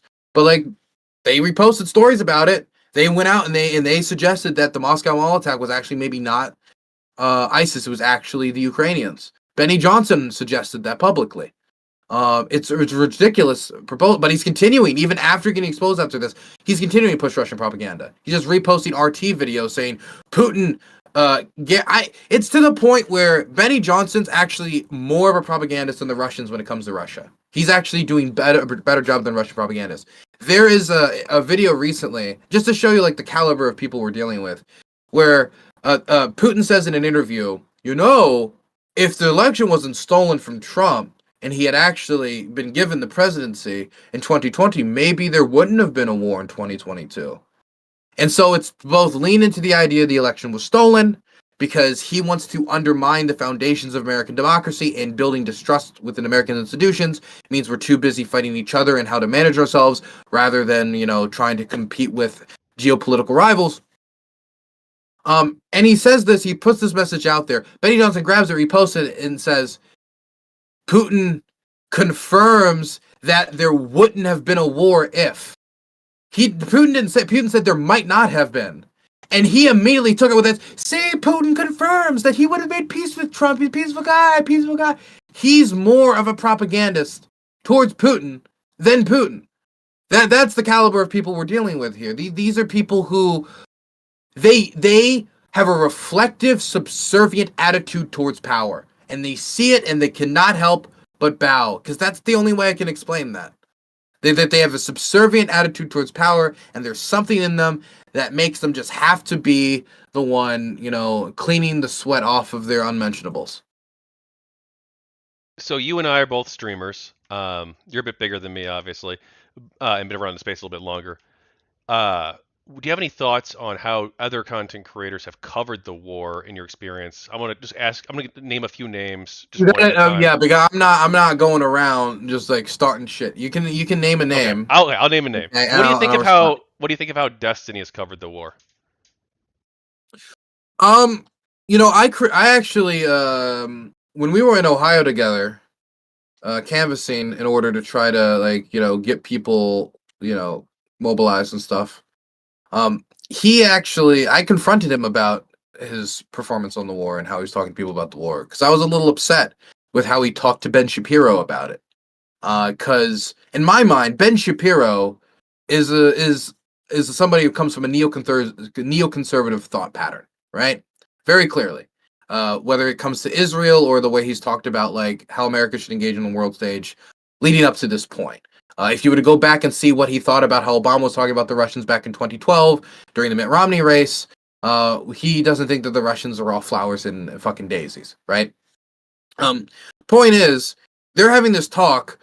Ben Shapiro is somebody who has supported Ukraine before, but the attitudes towards Ukraine had clearly turned sour within the Republican Party. They're having a conversation, and they're discussing it, and he's like, and Ben Shapiro is the one like, well, about Ukraine, like, how long can we support them, really? And from my viewpoint, if he was to continue the thought pattern, they should be finding a level of agreement, like, yes, we should be supporting Ukraine. And they could be finding some agreement there, and that could be somewhere, place they could find some overlap. But if even Ben Shapiro is in a state where he doesn't feel comfortable enough to take a strong stance where his thought patterns would clearly lay out that more military arms to get a better negotiating position to deter future. These are all things that I know he believes because I've heard him say them before, and they're basic IR theory. It's not like deterrence is something I'm just like manifesting out of the air.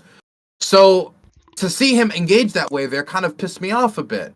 And I was talking to Destiny because I wanted Destiny to get aggressive with him in that instance. Like, well, dude, what's wrong with you? When did the Republican Party start getting so weak-willed, getting flimsy bones on this issue?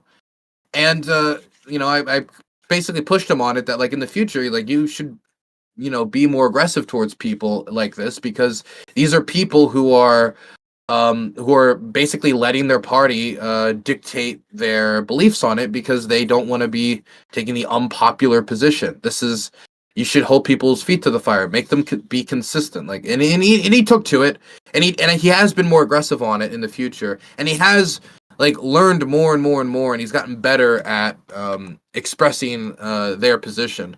And I've seen some Ukrainians giving him kudos for it too. So I think that it has improved with time. But I mean, like, I don't think he's not as dedicated as to the same like exact terms as I am.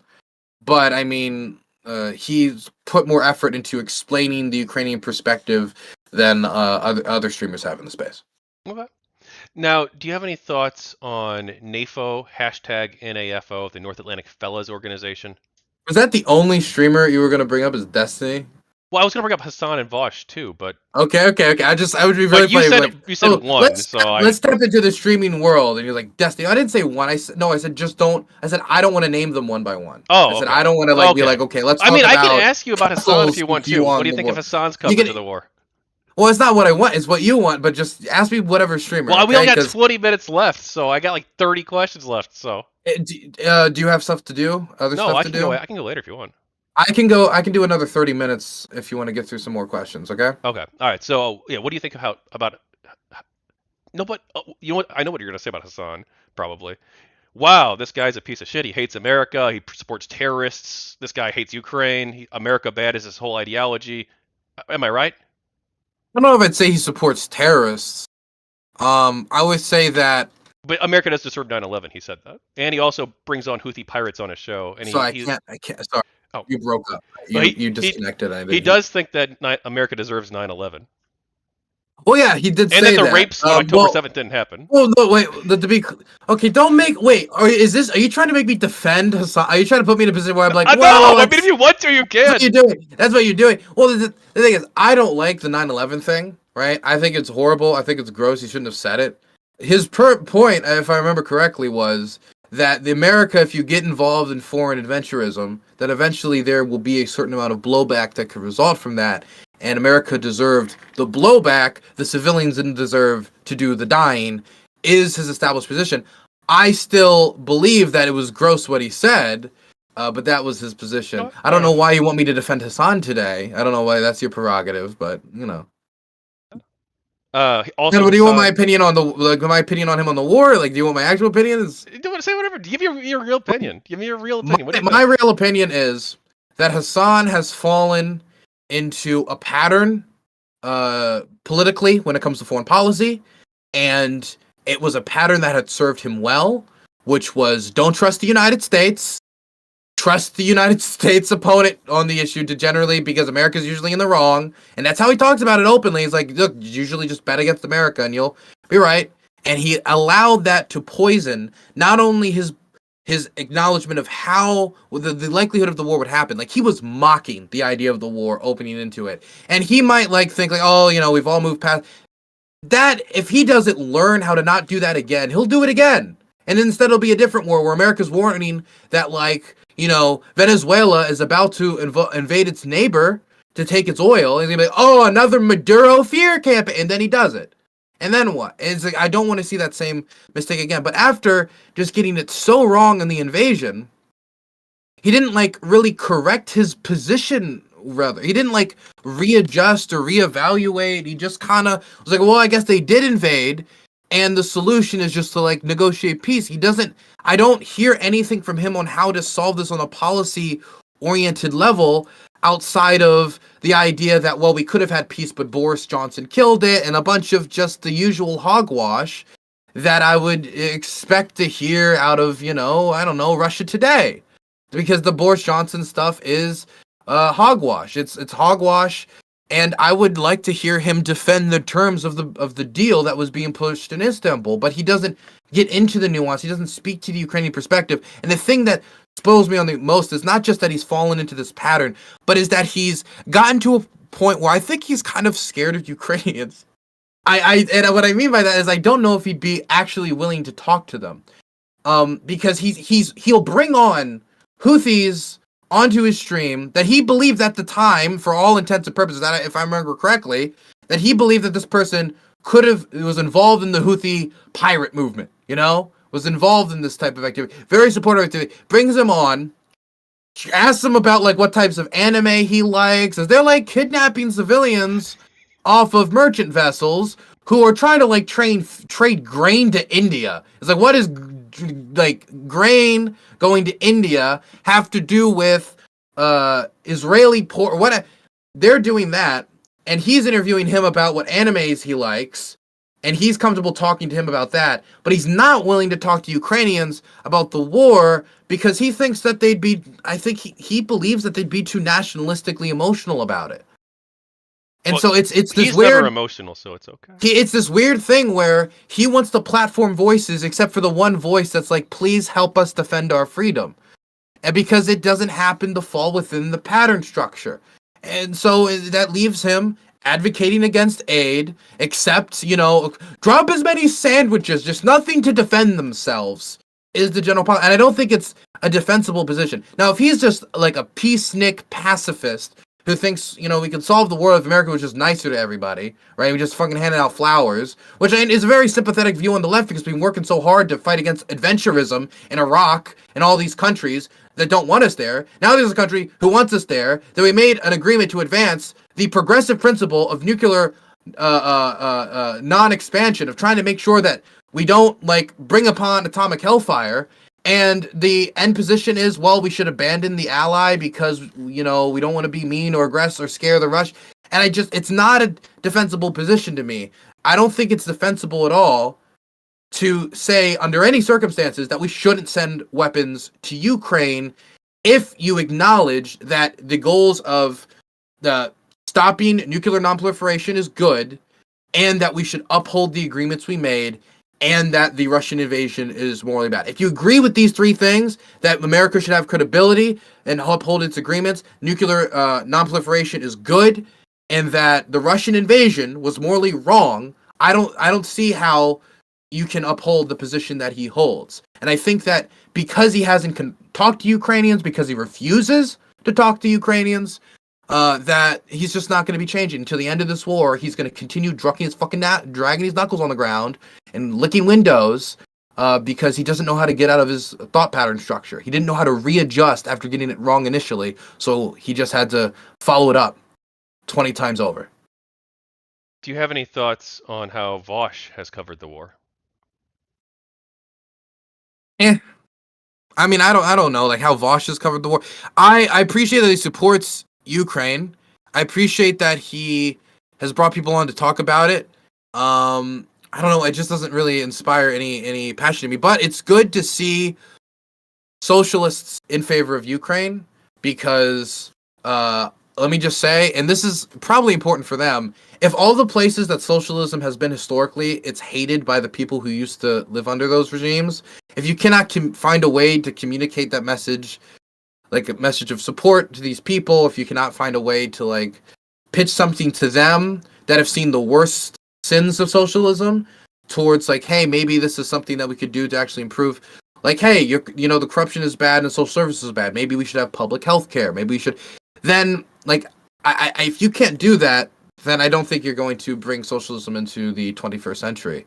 Because and it's you have to learn the sins of the past to advance forward. And so I appreciate the lack of Russophilia from Vosh, where a lot of socialists are engaged in Soviet nostalgia and Russophilia because they want to live in a time that's dead and an empire that's never coming back. Do you have any thoughts on NAFO, the North Atlantic Fellows Organization? I mean, look, they're a bunch of annoying dogs, right? They're all annoying, and that's fine, okay? They're allowed to be annoying. In fact, that's their job, and if they weren't annoying, they'd be doing their job bad. And they can't get annoying. The dramas around them are usually pretty stupid. It's a very wide tent, so you can get people that are very, very nice, that are literally saints that will actually run into the line of fire to save people's lives. I'm not kidding. And then you'll get people who are just cunts in it for themselves, all about ego, and they don't really care about it all that much, right? So you can get a wide sweep. I'd like to see there's much more people leaning towards the former than there is towards the latter. And I will say that I remember when I got my laptop for streaming, and because I needed one because I was traveling on the front line and I couldn't just bring a fucking whole computer setup, all like with monitors and everything all around the front line.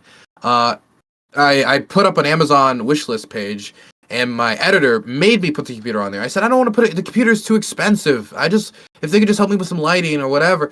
And they went in there, the NAFO boys, and they fucking bought everything, thousands of dollars, and they even put their name on it. They just said from NAFO. So all I can do is be like, NAFO as an entity went and bought me my laptop, went and did these things. And so, yeah, they've been very supportive of me. So I stand by my homies. Based. So, light items. Do you have any favorite moments you want to share from your time in Ukraine? Favorite moments. Favorite moments. Favorite moments. Hmm. Man, I don't know, man. It's been like 3 years of my life. It's going on 4. Favorite moments. There's a lot of drinking stuff. There's a decent amount of, just weird and wild stories. But I think I don't know. I think I'll just go with a drinking story.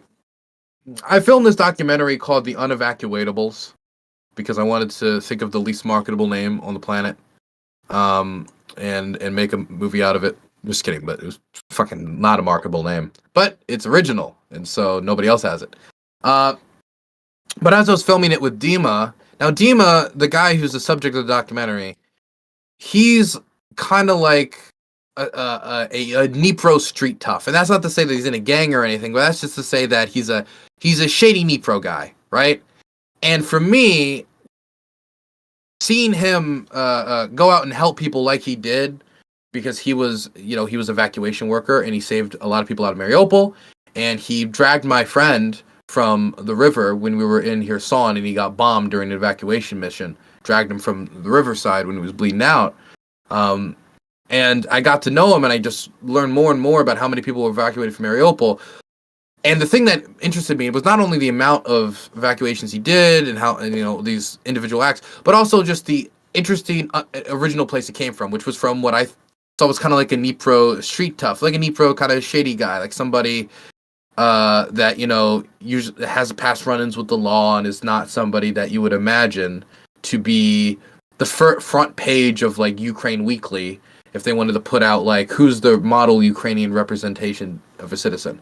And what I liked about this as a story was that heroism and action and bravery usually don't necessarily come from nuns and the big saints on the top of the hill that everybody looks upon as the moral virtues and paragons. A lot of times, in fact, like places like Sumy, like sometimes like the cops will run away when the trouble gets bad, or the government officials will pack all this shit and head out.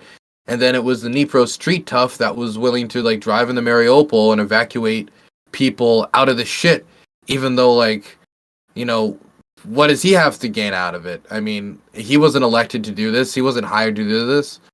So for me, it was the fact that he was a flawed human is the story, because that is how these things like happen. It's not just this like heroic firefighters. I mean, these people do stuff too, of course. They're heroes. It's just I like the original place that it came from. What was the original question? Because I forget why there's another story. So that guy is also insane. Just a little crazy. I would see him like tape himself. Like I remember once we went to Chasiv Yar, which is one of the hottest parts on the front.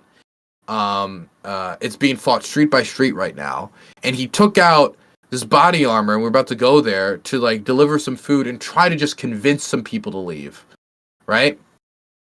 And he takes out his body armor and it's broken. It's torn up. You can literally not put it on because it's in such bad decay. And we don't have any other one to replace it. So I'm like, okay, well, we can go around and we can pick up this and we can get it. And I'm thinking in my head, like, where we're going to go to get him some body armor or whatever to go help him. And before I know it, he just grabs some like tape and he just puts his body armor in his front and back and he just starts taping it to his body. And then he slaps it and says, good, let's go. And and that is one of the instances where he put on body armor. Okay, not I don't even think of all the times when we were in Kherson, he didn't have body armor. I remember that he was dragging him from the shoreline as the Russians were bombing him with no body armor, trudging through the mud. And so the dudes can be a little crazy. To do these types of things, you have to be a little crazy, and he's been through a lot. And so anyway, we're coming back from I think some frontline filming in Donetsk. We're coming back, and he wants to stop to get some food because he's hungry and I'm hungry. And so we stop near this volunteer kitchen run by a man who has it attached out of a little almost like a 7-Eleven corner store gas station type joint. You know, you stop, you get a bag of chips, you get a soda, you get a candy bar, and that's really all you can get out of it. You know, you're not fine dining in these places. It's just like a rest stop place, right? And he built a volunteer kitchen next to it so that soldiers and anyone volunteering to head to the front can get a free meal before they go to the front line. It's a really nice little thing that he built. And he wanted to bring me over there to get a free meal. And I was like, sure, that sounds good. We go over, we enter in. And I've been there before. And the women there, like when I go in there, they're very nice. They're like, oh, Yankee, sit, food. And, they're very nice to me. But this time the owner's there when he brings me there.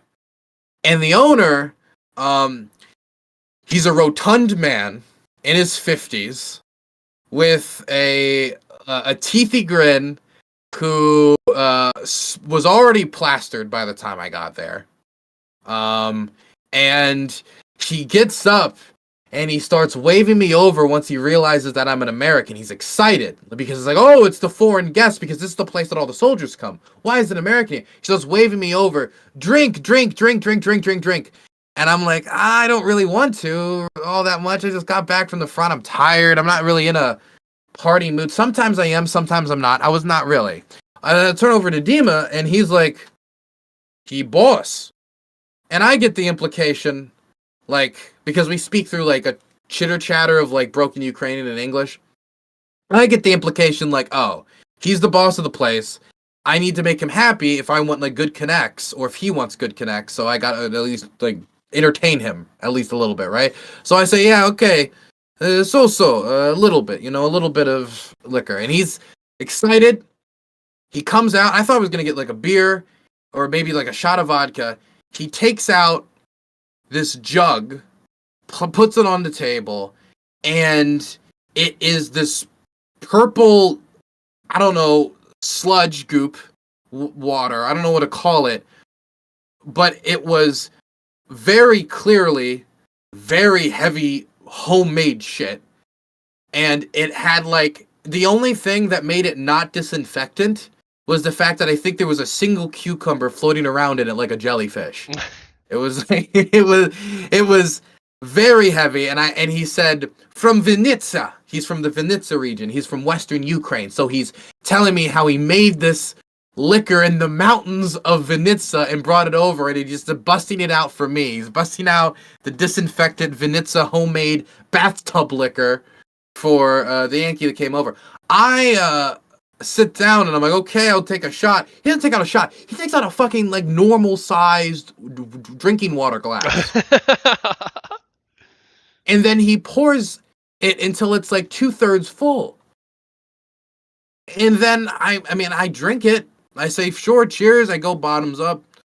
It is what it is. But then he pours another. I'm like, okay, one's already a lot, but I'll do two because this is really heavy shit. And I did two.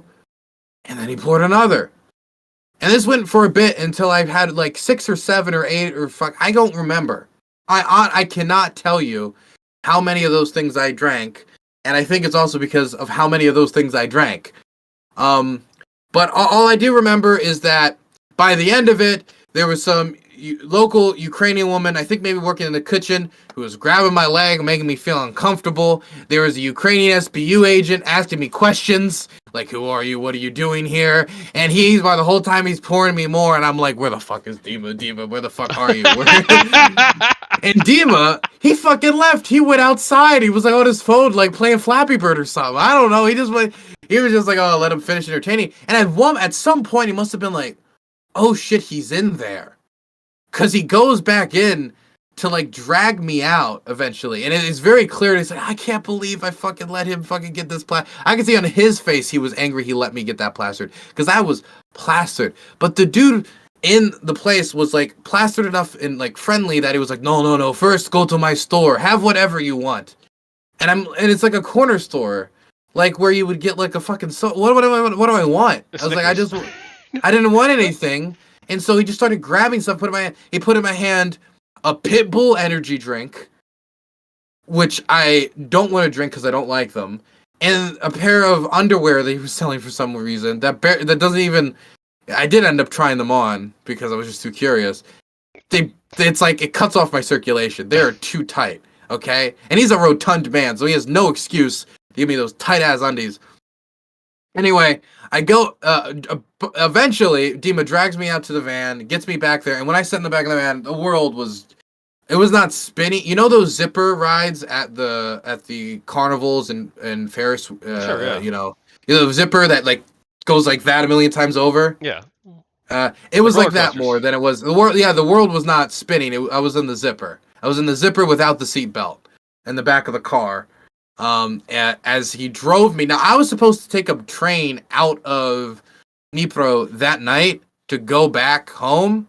No, not to go back home.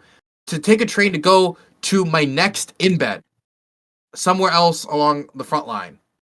So I was so plastered, and then the next day I was supposed to like be getting on a train at like 8 a.m. to get there so I can start filming the next day.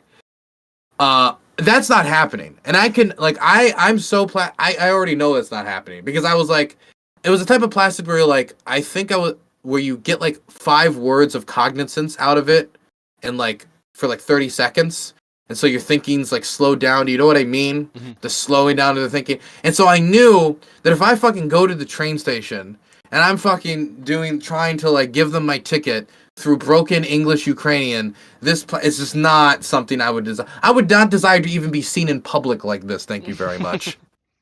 And so he just ends up taking me back to my hotel that I already checked out of. So I have to check in again at the front desk, clearly, absolutely plastered, and I didn't even care who saw it at that point.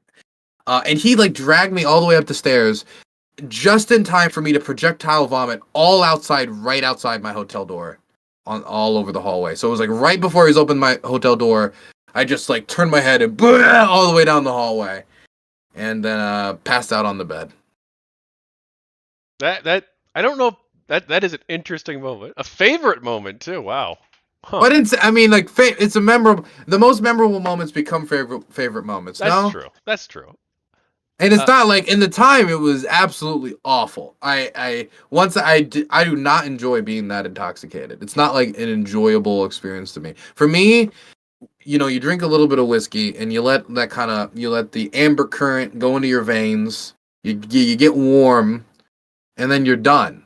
Then you move on. I did not want to be fucking in a spinny zip like Ferris wheel ride in the back of the car, projectile vomiting down the hallway in one of my favorite hotels in Dnipro. I don't go to hotels anymore though. Don't trust them. The Russians bomb them like crazy. So you've been playing Civilization 7 lately, right? Did it just come out? Or was it 6 you were playing? Or 5? Yeah, no, it didn't come out yet. I don't think Civ 7. I've been playing 6. Okay, 6. What's that like? How are you enjoying it? I've been enjoying it. I have some friends who like it, and it's good replayability. I like the randomness of the maps because I played a lot of Hearts of Iron growing up. I was a big Paradox boy. And that was fun, but it's always like generally speaking like the same map, and you can get like different mods, like change it up. But I felt in Civ, I feel like there's more. I can get my friends into it more easily, honestly, is the biggest selling point. Because I can't fucking go to my buddy and be like, hey, you want to try Hearts of Iron? I don't only take you like 300 hours to learn. But Civ, it still has a steepish learning curve, but it's like the least steep grand strategy game. And it's so simple, and the maps are pretty enough, and I get enough dopamine hit seeing my empire expand with the new settlements that I can end up playing it for quite a while. Okay. I love Civilization. I played a lot when I was a kid. 2 and 3 mostly, and then 5. Some. 5 was my introduction to the series, actually. Which one was 6? 5. Oh, 5. Five's Yeah, good. I I like it. do. 5 is. I mean, a lot of people think 5 is the peak. 5 is peak Civ. I don't know. I'd have to think about that one more. Who? Okay, Play okay. Let more. me ask you this question. When people playing Civ right now, they're playing one of two games. They're playing 6 or 5. I don't know. When I There see is a them play, classic scene, isn't there? Like people there play is a pizza. classic scene, but most of the scene is not the classic. Mm. Most of the scene is playing 6 or 5. And honestly, I like the reason I think 5's holding up still is because people prefer 5 to 6, or at least some of the mechanisms, but they want the more modern game, so they end up going for 6. And so that's why I think 5's still competitive, because it's the best one, which scientists have proven. Are you gonna pick up 7? Probably. I'm excited about the new leader thing. I saw a lot of people complaining about it online, but I mean, they just, I don't know. They can just get over it. I mean, like being able to change your leader mid game, like the leaders don't really end up like there's a few features of them, but like being able to change your leader to anything else, like giving that customizability to the player, giving them that freedom. I appreciate when games give you that type of ability, when they give you that type of freedom. Um, I don't know how much I'm gonna end up liking it though, because it was really hard for me to get like around to this like district system with 6, and like the changes that were made there. But I think I can get around to some of these changes. Maybe I'm just gonna have to swing it and see if I like it or not. Um, I don't know how I like the art. I think a little bland. Could pop better. Do you think I'm wrong about Gamergate? Um, well, I think I support women. Do you think that most of the people in Gamergate didn't? Um, I don't think. I don't really think about Gamergate really at all.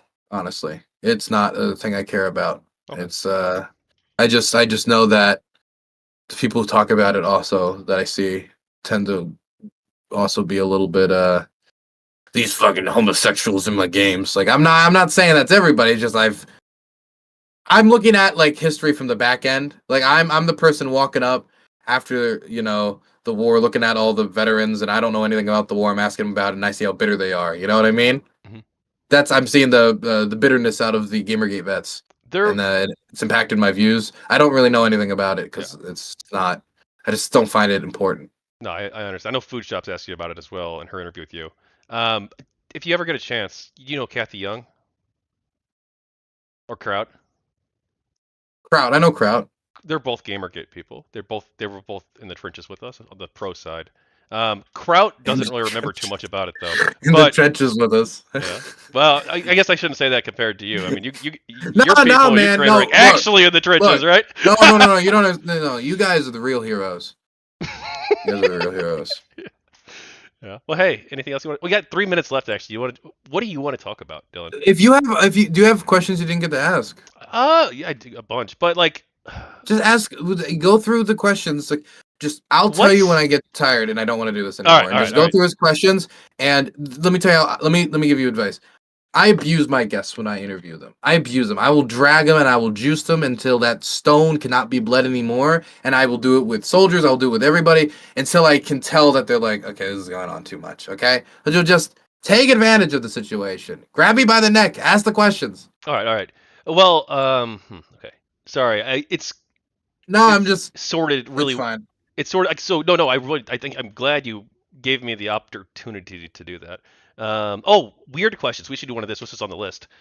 Project SETI recently announced an incredible discovery. It appears that sperm whales may possess language. Do you have any thoughts on this? And the follow-up is, can you explain the Russo-Ukrainian War to a cetacean?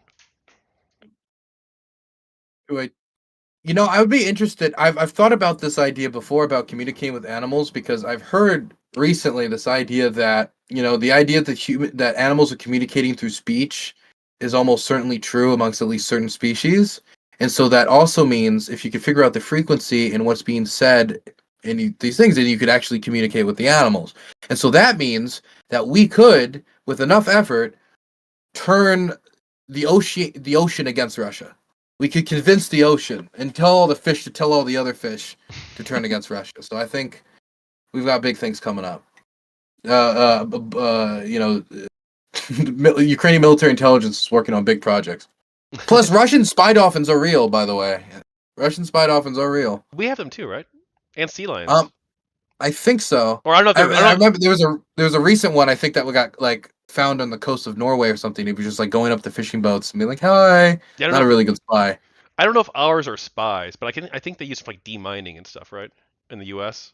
I honestly I wouldn't know. I just know that the Russians have used them for spying.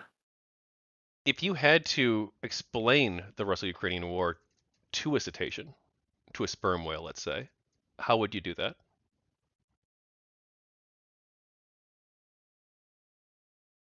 I would say that one pod, believing that it had ownership of a bigger pod. I mean, of not of a bigger pod, of another pod. Uh, Attacked it because it thought it was part of the same pod. But that pod disagreed because it wanted to be its own pod, and for 3 years they've been ramming into them, uh, losing sperm whales in the process, and uh, they want the pod to speak the dialect that they speak, the sperm. I wonder if they have accents from different regions. That'd be interesting. Well, actually, I think I'm not an expert on this area, mind you, at all. This is not my area of expertise. I think actually before the recent Project SETI stuff came out, I believe there was some evidence that they may actually possess like either dialects or different languages, perhaps. But I read about this a long time ago, and I can't cite you the source on this right now. But Okay. that would be interesting, like, because like obviously, I guess if it would make sense they wouldn't all have one language, given that they're such a widely like orcas, for instance, are what's the word, extant, right? Where they're universally across like, all areas of water. Mhm. So like it would make sense that they would have like different languages, I imagine at least, but like obviously this is speculation. Um, what do you think that they should have elections in Ukraine, even if the war's happening still? I think I could better explain it to a monkey. I think the war. So if you want to, you can try, or you can also answer the election question. Yeah. No, I. So, okay, fine, fine, whatever. I was interested to see how I could convince all these animals to go fight the Hey, Russians. you do that. I got a wireless headset. You know what? Fuck it. I'm gonna grab. Ugh. What was the I other question though? Sorry, what was the serious question? The serious question was should they have elections? Oh God, fuck. I understand the appeal, but God, it'd be such a mess. How do you account for the people who are in occupied territory who don't get to vote? How do you account for the people who are displaced overseas? And you're going to have to create a whole infrastructure for them to vote overseas, which currently does not exist. And if you didn't, that means not only would you be not including the votes of displaced people, you'd be not including the votes of displaced people who would be largely coming from the areas that would be largely most affected by the war. So we're talking about the people who, if anything, have the most to lose by like certain concessions being made that they should be at the table for, so to speak. Um, and so I mean, I think their inclusion in a participatory vote, would be important. Um, and it's also like, do we want to gather large groups of people at polling stations across the country? Is that something we're comfortable doing? I understand, like when you're you know, it's the Civil War. People talk about this, we had a vote during the Civil War. The Confederates were not going to fucking drone Michigan in the middle of the Civil War and blow up a children's hospital. That's not something they could do. Like there's other fact, like there were citizens who didn't get the vote in the Confederate States that you could talk about. You could talk about like there's other failure, but there's fundamental differences that I think are unique to this war, especially when the Ukrainian Constitution already creates space for what's going on right now, saying that just you can suspend elections until the period of emergency ends, and like it's hard for me to really push the country one way or the other because I understand like the message it would send if they could hold a democratic vote during all of this would be powerful, but it would also be time intensive, take a lot of focus away from possibly take a lot of focus away from other areas, and it would be hard to include everybody that should be included. So I don't know how. I'm just another Democrat talking about inclusivity. Well, diversity is our strength. Yes, of course, of course. So, what do you think of I think that one of the issues that we face in America today, this is not Ukraine related really. I mean, it kind of is, I guess, in some ways, but is that we need to like rebuild trust in institutions and build institutions that are trustworthy. And I don't know really how we do that. And I think it's important that we have to figure that out for the future of our country and humanity. So I'm responding to something that somebody sent me. Could you say that again? Yeah, I think it's important that we rebuild trust in institutions and build Hmm. institutions that are trustworthy. And I don't know how we do that. What do you think? I mean, I agree. I think institutions are extremely important and you need to have, but the thing is institutions are only as powerful as the strength that people give them. The idea that all of our legal norms, our judicial norms, they're all just all these like institutions that we think are so powerful are really just a bunch of like norms in a trench coat. And that if we break down those norms enough, then those institutions can break down too. If you normalize, the president violating the law, or if you normalize the like certain type of like open corruption and pay for play, like the more and more you can wear down these institutions by normalizing them, and keeping those who normalize them in power. And that's something that concerns me quite a bit. How to like strengthen the institutions, uh, it's about making sure that they're staffed with people who have the institution's best interests at heart, making sure that the choices for who make up that institution are not politicized in nature, that they're choosing people based upon. I know this has been a big talk lately, but based upon like meritocracy and not based off of political loyalty. That the people who are keeping the institution at the top are stewards who genuinely care, and not just like people who are just coming in and out of the institution, just kind of being awarded the position almost. I think that would be better for how these institutions should be run. It's I think it's pretty bad when somebody like Pete Hegseth gets the defense secretary pick. It's why I think it's not good when somebody like RFK would get any health position whatsoever, or Tulsi Gabbard getting a position within the as the head intelligence official in the country. I'm worried about the downstream effects in these institutions that they're going to be managing, and not only the norms that they will try to create within it, if that that Trump will talk about violating, but also on top of the norms that would be violated, just the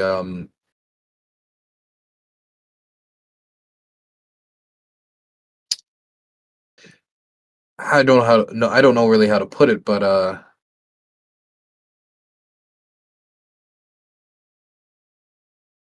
you get my general point. It's not good. It's the It's people. You have to have. I mean, it's not just the people. There's also structural rules, I think, too, in Yeah, some of ways. course, But there's but structural the rules, but people I mean, I can't fundamentally define are. the rules here because it varies between institution. That you could do to make sure that the institution continues itself and doesn't engage in pay for play, and that people are held accountable. That there's a certain amount of transparency to the public. So this is not like a lot of like wheeling and dealing and backroom deals. Of course, like certain like jobs like the FBI, there's gonna have to be a certain amount of secrecy, but only stuff that is mission oriented and not stuff that is for the for the people to protect themselves and hide their mistakes. Yeah, I think institutional rules like we've discussed, and making sure that the people believe in the institutions. Because when the thing you want to do if you want to kneecap an institution, and this has been known for a while, is you appoint somebody at the head of it who doesn't even believe it should exist. You don't believe in the EPA, you get a oil company guy to be the head of the EPA who doesn't think it should even be a thing in the first place. If a guy who doesn't believe it should be a thing in the first place is made to run the EPA, maybe he'll run it like it doesn't even exist. And then when the EPA isn't effective, well, it's because the EPA was a bad idea. It's not. It was, of course, it wasn't going to work. It was never going to work. And then you can get rid of the institution. Yeah, I can see that with government. When it comes to like institutions like the media, though, like obviously the media is multiple different things. You and I are the media in some ways, right? Um, but like, how do like I think that the mainstream press like lost a lot of people's trust over time. Sometimes for good reasons, because sometimes they've made mistakes. and they've not corrected them. And so people see that and they're like, well, I can't trust what, ABC News said.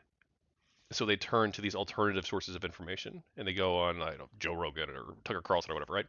And they seem to think that, well, because the mainstream media is wrong, I can turn to these people and they're telling me the truth about things. But I don't think that that's really what's happening. I think that they're misleading people as well, perhaps even more so um, than the mainstream institutions that people had fled to get away from. Yeah, I mean, oof. It's difficult because some of these are different. Streamers are parasocial. A lot of these, like when you can do like an hour long show on your program and you're not restricted by like a 5 minute news slot or something, you can get across a personality and amount of authenticity and trust that, and definitely if you do it in a setting that seems much more low budget and authentic, and you do it in a cadence that isn't tonight at 5 we have more to, you can send a message home that's more like, this is a person that, be at the bar with me. This is a person this isn't some suit from some institution serving some shadowy interest. This is somebody who cares like I do. And so you can trust them based off this idea of you've got to know them. There's a certain amount of parasociality which does exist to some amount on the news, but does not exist to the same amount that exists in the streaming space or in the alternative media space, which a lot of times operates like the streaming space. Um, so I think the parasociality is something that is kind of a little dangerous, because being able to trust somebody because they're your friend, but also they're your main source of news, kind of blurs the lines of the type of way you should view your sources, instead of like with a type of inherent skepticism, with a type. Of course, you should have people you trust, but it's just that the parasociality can bend exactly what you're willing to trust when you're willing to trust it. You get what I'm saying? No, I think that's absolutely right. But it's also I don't isn't it's not just parasociality though. Oh, it's That is not a just big parasociality. That's just one part yeah. of it. I think another big part of it, honestly, is that, uh, and this is the problem that I've found, is that people see the mainstream media saying one thing, and if they distrust a suit, if they distrust an institution, then it's very easy that if they know that the mainstream media is bad, that if they're saying this, then this is bad. And so somebody can come out and become the contrarian hero by just taking the other position. Like, do you think Tim Pool's really thought out how Ukraine is the most evil, most dangerous threat to all of human existence that has ever been known? Like, how would he explain how that, like, Ukraine was more dangerous to human existence than like the plague or the melting of, like, I don't think he could. I think that there's one position that was taken by institutions and people that they generally do not like, whether it be members of the Democratic Party, members of the media establishment, the intelligentsia, intellectuals, the coastal elite pencil neck geek managerial class, so to speak. And so when you get to take the opposite position, and if then you can get all those people who are going to be inherently untrusting of those first people. And so you start getting positions out of contrarianism. And it's not just only out of contrarianism, but a lot of it's out of contrarianism. And I think that's pretty dangerous, because it could mean that you're actually letting the mainstream media dictate your views. You're just doing like take one step forward, you take one step backward. They still control your life. They just control it in a different way. You've just put a different face, like a different coat of paint on it to feel better about it. Yeah, and I don't do you think we're moving towards an environment, and I know this is like a little bit outside of your area of expertise, but do you think we're moving towards an environment where I just lost my thought. Don't you hate that? Don't you? Are we moving towards an environment? Sorry, where where more and more people are getting their information from the internet and from online sources, and they're not very good. It seems on average, people don't seem to be super great at like determining who is giving them real information and who is not. And so without if if they're not trusting the institutions and they're turning to these things, and actually, sorry, the real question I wanted to ask was, I think we're in like an anti-establishment moment. I think that I I think that the real dividing line in American politics. Anti-incumbency, anti-establishment, anti the man, whatever vague Hmm. thing that is. And the man changes from generation to generation, but now here's the man. Yeah. But I feel like if, I don't want to say it's hopeless. I don't think it's hopeless. I know people in real life who are like they think it's hopeless with Trump getting elected and stuff.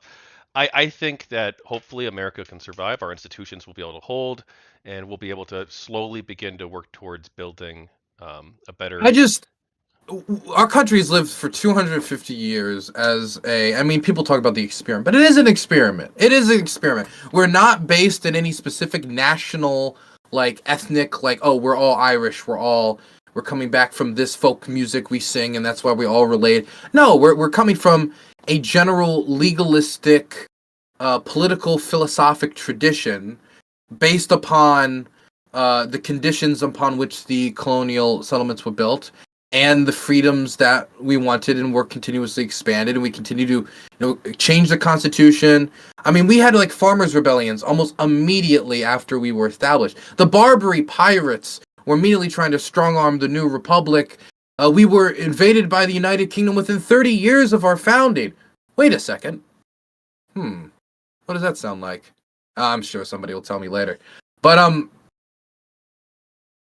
I can help the gears. Ukraine, 30 years founding. But point is, uh, Wait, because well, Ukraine was founded 30 years ago. Yes. within 30 years of our founding, we were invaded by the United Kingdom, our former Yeah. colonial War masters. of 1812. Yeah. And Yeah. yes, and 30 years after the Ukraine declared independence, they were invaded by their former colonial masters. Just something I noticed. But God damn, that threw me off. What were we? What Also, the was the? Narn from Babylon 5. Yes, also the Narn.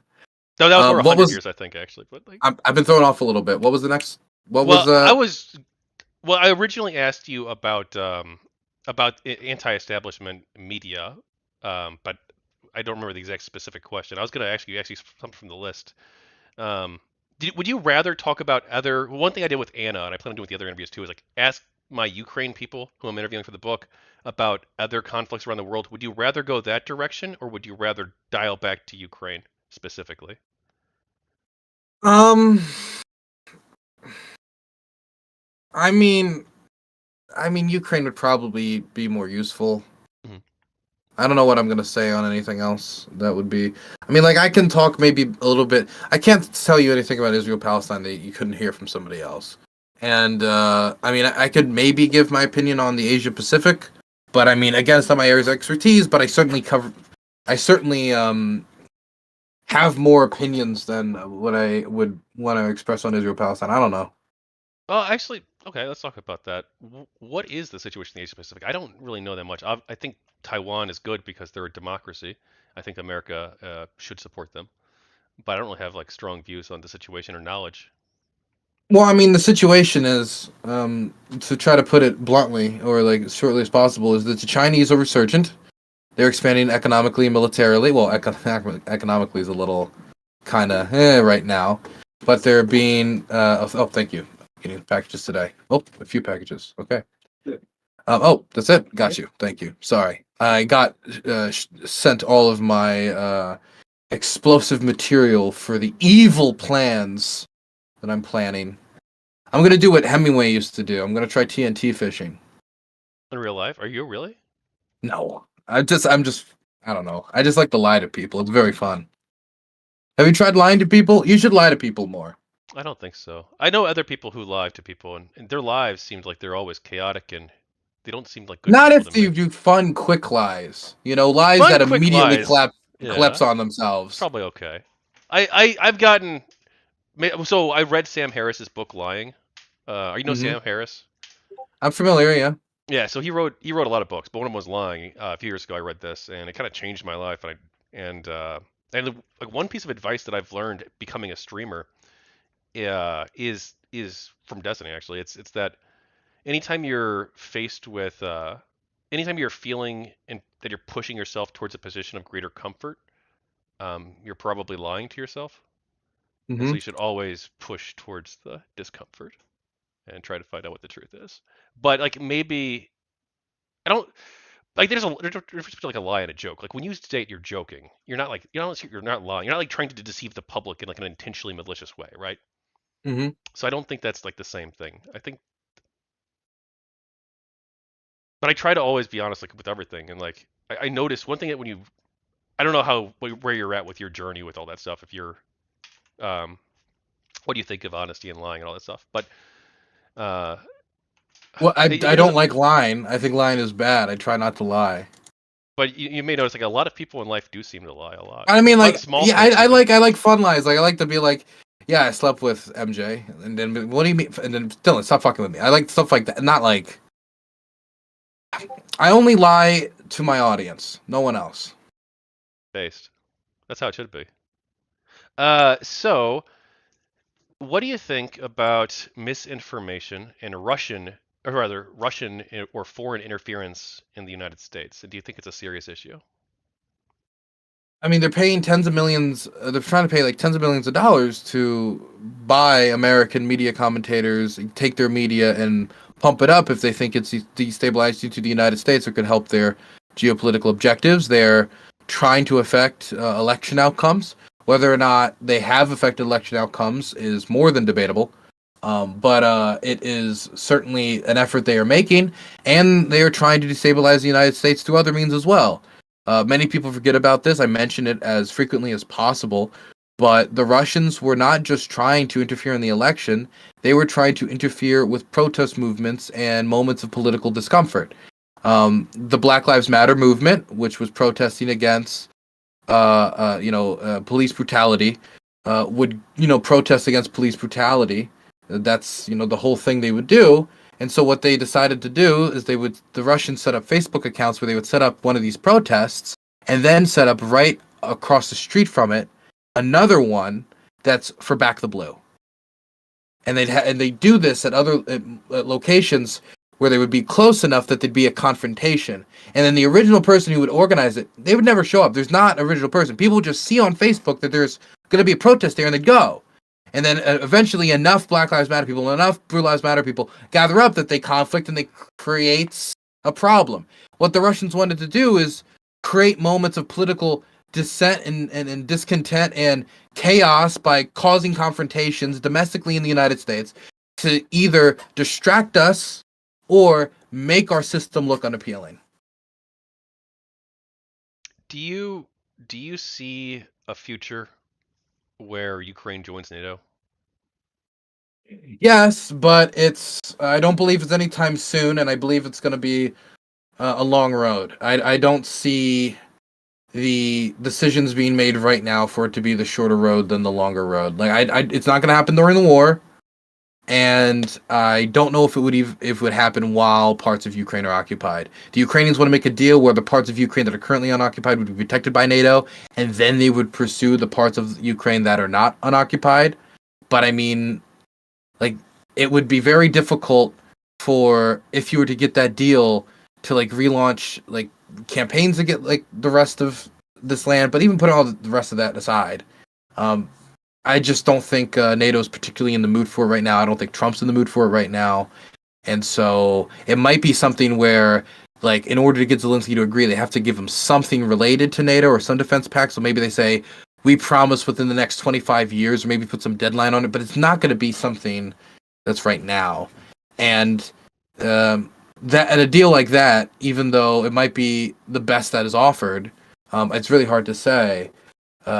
Might still not be enough because it's like, okay, you guys promised that you would back us up when we were invaded, and you didn't really with the Budapest Memorandum. So now we're supposed to just think in the future you're going. So it's going to be difficult, but it is more important than ever that whether it's NATO or whether it is a bunch of unilateral defense pacts stacked on each other or something completely new, which they could do. There's nothing saying like, yeah, we have NATO and NATO too, and Ukraine's joined NATO too. Like there's not like they could technically do that. Let's do it. There's nothing stopping them. But they need to have Ukraine in a defense arrangement where the Russians know if they invade, they're not facing 44 million people, or maybe less, depending upon occupation and how many refugees return home if they do their best to keep it destabilized and the country unsupported. but they're facing an alliance of a billion, or they're facing a barrel of the gun that's not worth facing down, so that they back off and we avoid war in the future in the first place. I do not believe by isolating Ukraine from the tools necessary to defend itself and just reassuring the Russians that we are going to guarantee peace. And so I think it's really the only way forward. I don't know if it has to be NATO, but it has to be defense agreements, making it clear that the next nation to invade Ukraine is going to be facing foreign allies as well. You know, I was at my friend's wedding last year. I was in the wedding party. We talked about politics at this cabin we rented out, and I ran a focus group. Like, you know, it's obviously not a random sample. It's, you know, but just for fun because we were having a political discussion and I was in the minority there. So I changed things up because I didn't think I was going to convince them on January 6th, and I ran a focus group on January 6th, which was really cool. And I think kind of it was fun. But after that, it was either before or after, we were also talking about Ukraine, and two of the people there at the party were against Ukraine, and they both gave like two different reasons, which they're both like terrible reasons in my view. But like one of them, the person said they said that they don't want us to support Ukraine because they're tired of losing. Mm-hmm. It's like, oh, we lost all these wars in the past. America can't win. Let's just pull out because it's hopeless. Everything's hopeless. Like they don't think it's possible to ever win a war, or at least not in the 21st century, or something along those lines, right? But then like Mm-hmm. the other person, their position, um, it was it it was like a misinformation position. Like, you know, nice person. I'm not like shitting on anybody, but it was like they were saying that like World War II didn't happen, or it happened, but America caused it because we false flagged ourselves on Pearl Harbor. Mm-hmm. Um, and it's like, well, like, and so because I was trying to like make the case that like, well, you have to stand up to these aggressive great powers who are invading their neighbors because it's going to create a safer world for all of us if we can push them back and create an international community that deters aggression, right? Um, Mm-hmm. but like if like you don't even believe that World War II was real, then like how do I convince you that like I don't know. I feel like it's like I feel like I don't know, man. I feel like it's When you're so deep in a rabbit hole, like if somebody's deep, deep, deep, deep down in a hole 20 feet deep, you can't just like dig them out of it in a single conversation or something. It's not the type of thing where you can like throw like, yo, let me just toss the shovel in there and you can get out. It's gonna take a lot of work for them to unlearn, undig the hole, get the soil under their feet to slowly start climbing up again. Because I feel with a lot of these people, it's negative knowledge. If you're listening to Tim Pool on Ukraine, if you're listening to Tucker Carlson on Ukraine, this is negative knowledge. You're learning less than if you would have known nothing about the war, because if all the stuff you know is wrong, not only do you know nothing, you're gonna have to unlearn that before you could start learning something. If you think that the CIA just like overthrew the Ukrainian government and then Russia invaded because they were scared of us having like a CIA puppet dictator, like if that's your view of the war, it's just you're gonna have to rebuild it from the ground up because it's completely made up. And who's gonna get that message through to you? Whether it's your friends, your family, whether it's like an hour-long documentary that makes you start to ask more questions and then you click something else. I don't know, but something.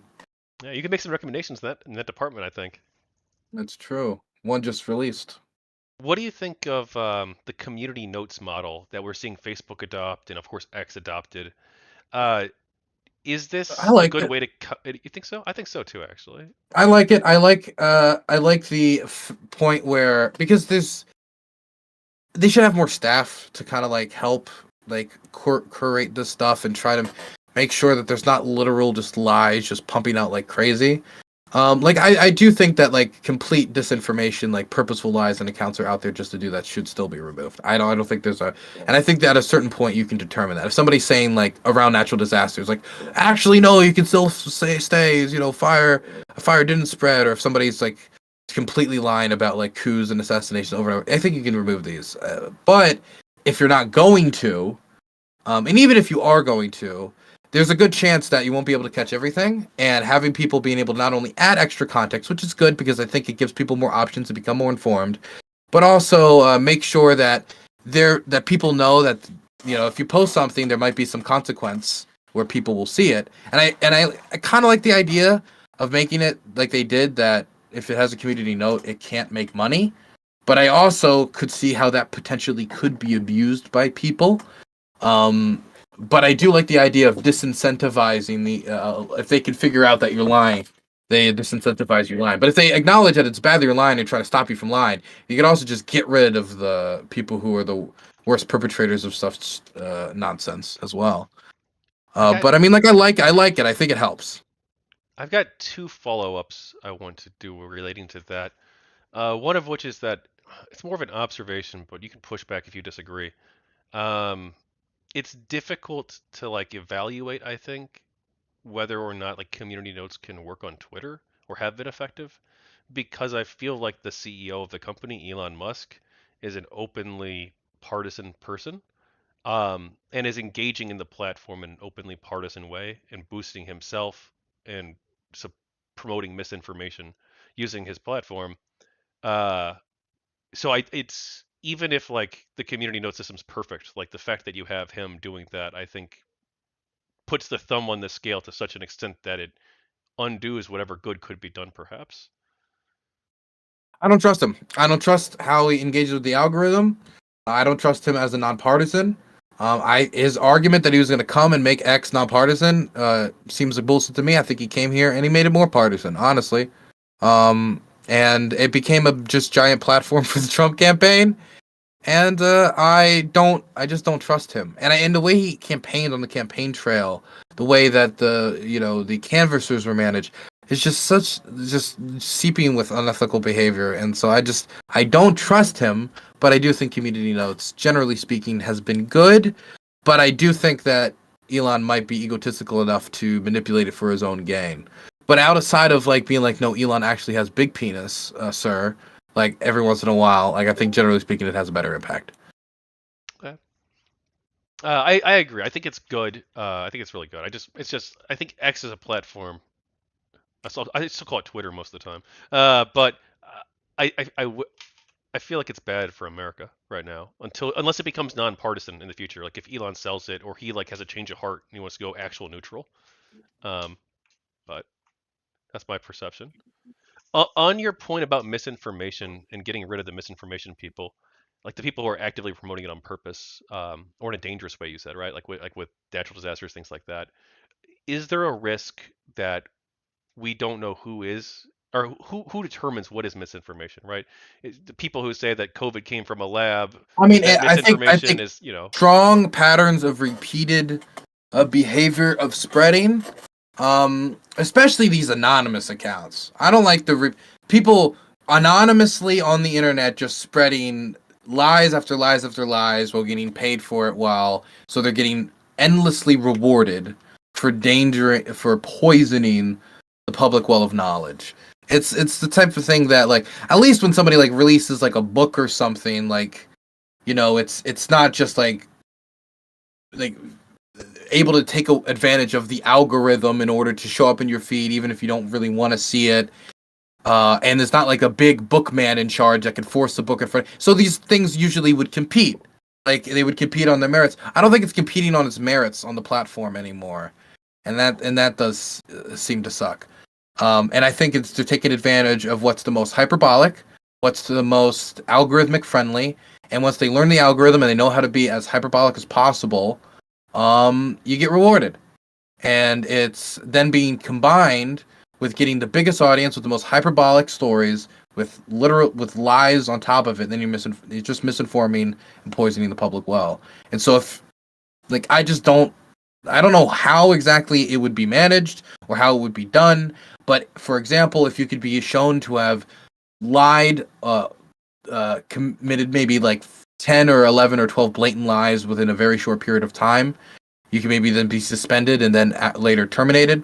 Like the type of stuff like, the Jews did 9/11, and I can prove it, and then they just post some like AI deep fake bullshit. Like that's just poisoning the well of information. We're not gaining anything out of that. So if a private social media company wanted to say, no, we're going to put limits on that so that if we see you're doing it on purpose and it's just endless repeat behavior, and you're just going to be an endless poison to the public well of knowledge, then yes, we can remove you. If this was like a public forum and this was owned by the government, maybe it'd be different if it was like a literal public forum owned by the government. But it isn't. And there's no reason we need to reward these people algorithmically. And even if you don't do this, the least thing you can do is make it algorithmically not beneficial to be a lying piece of shit. I'm sure someone can design a system like that. It might not be as profitable, but it's necessary for the country. Is there a risk of again, these are private companies, right? And they can do whatever they want. But is there a risk of them determining things, like for instance, a biased person, let's say, who's the moderator, being like, well, you know what, I'm gonna put my thumb on the scale there and get rid of these people who I disagree with, even though they're not actually misinformation people. Yes. But I mean, like, so far that's happening anyway. I mean, there's been problems with it under the reign of Jack Dorsey, whether it was individual moderators, but we certainly got a lot of complaints about it, and we've had that under Elon as well. Whether it was the Elon plane guy, who he specifically said would be used as a litmus test to test his dedication to freedom of expression on the platform. He said, I wouldn't even ban this guy because I'm so dedicated, and then immediately bans him. We could talk about, for example, how they rolled over for the Indian government and fired all their Indian staff, and now the Twitter India staff are like conceding the majority of the requests that the Indian government was making of them, where before they'd fight off the majority because they'd want to defend the platform. But that's not politically beneficial to Elon. That's in India. That's not in the United States. Why are you gonna go fight for Indian rights? They're over there. So there's also seems to be some borders that affect the dedication to these principles, or how much he's willing to fight and dedicate money to these principles. He's willing to spend all this money to get Trump in the White House because he's so scared about our fiscal spending that he wants to make sure the person who added 25% of our total debt to be president again. But he can't get enough money to continue to hire the Twitter India staff to stand up to these anti-freedom court charges. Like, it's for me, like, this type of stuff is happening anyway. And so if we could do our best to concentrate it on the people who are doing the most active harm and profiting off of it the most, I think I'd be perfectly fine with that. Yeah, I think, like, for example, if you told 10 big lies about, like, the Jews doing this, or about, like, there's a terror attack over here. Oh, I guess there isn't. Like, in a month, like, I don't think it's, like, that's crazy, right? Like, 10 big, that should be, like, if you say one in a month, or one in, like, even a few months on a mainstream news channel, that would be like a scandal back in the day. Like, oh my God, can you believe they said X, Y, and Z? But if I don't know like if that's true. 10 is it? You don't think that's the case? Well, I've seen You don't think that? You don't think it's a case if someone who was on Fox, like CNN, was like, yeah, when the Jews did 9/11. Oh, oops, well, sorry. If you criticize, like, I'm not like making a far right dog whistle here, but like if you criticize like the Jews, you're gonna get a lot of shit because like Jewish people, there's a lot of them, right? And they have organizations like the ADL that are gonna put pressure on like Fox News, for instance, to like, whoa, hang on, hold up a second, right? We can't keep this state of affairs. We can't have it that these people are constantly profiting off of making grandma think the government's going to collapse every fucking week and send all of her money off to Gold Bar QAnon, whatever, to sell her like 20 Trump coins for $5,000. What if we just like make it so that like you have actual verification, right? Have options, right? You still have unverified, right? Where it's just like who could be anybody, anonymous account. But all like if you have a check mark, that means you actually are verified. But like the people on there aren't. Like Ian Miles Chung is like a Russian disinformation agent who lives in Malaysia and pretends He to be is. American. I mean, he's verified as Ian Miles Chung, is he not? But he's Ian Miles Chung, but he doesn't live. But he pretends to live in the United States. Like that's not his real identity. He still pretend? No. He doesn't mention the fact he lives there, right? He doesn't actually say, about I am an American. I every am day. He Yeah, talks about Chicago politics. That's what's profitable, and people all over the world. Well, no, working for RT is enough in my mind to get banned anyway. No platform I would run would have RT employees, but I mean, I don't know, maybe I'm a little biased. But like, there is tons of foreigners that only talk about American politics on social media. I mean, it's weird that he never talks about his home country's politics, and it's only ever American politics. and he seems to not like talk about it to the point of like not even wanting to bring it up, and like that's weird. That is weird. I agree with that, but it isn't weird a foreigner talking about American politics. American politics fucking No, affects yes, I everybody. You agree. know? I feel like he's misrepresenting his identity.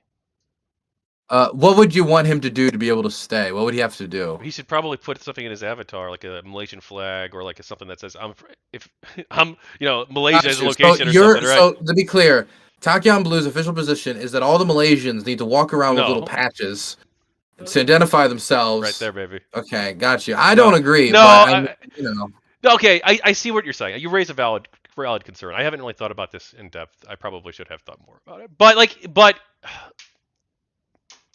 But there has to be like I don't know. Maybe not. I know it's weird because it's totally it's pretty dishonest. But like, what are we gonna say? You're not allowed to talk about America? No. Well, you should be more. We can say he should be more honest about being not from the country and not really actually having necessarily as much at stake as he's talking about when he's saying this stuff, and he's actively like increasing social tension in our country. Like these are all real things. But when we talk about like policy wise, like what you must identify as, like, I don't know, like maybe there could be like a description. Nah, I don't like the idea of every account having to say what country they're from, honestly.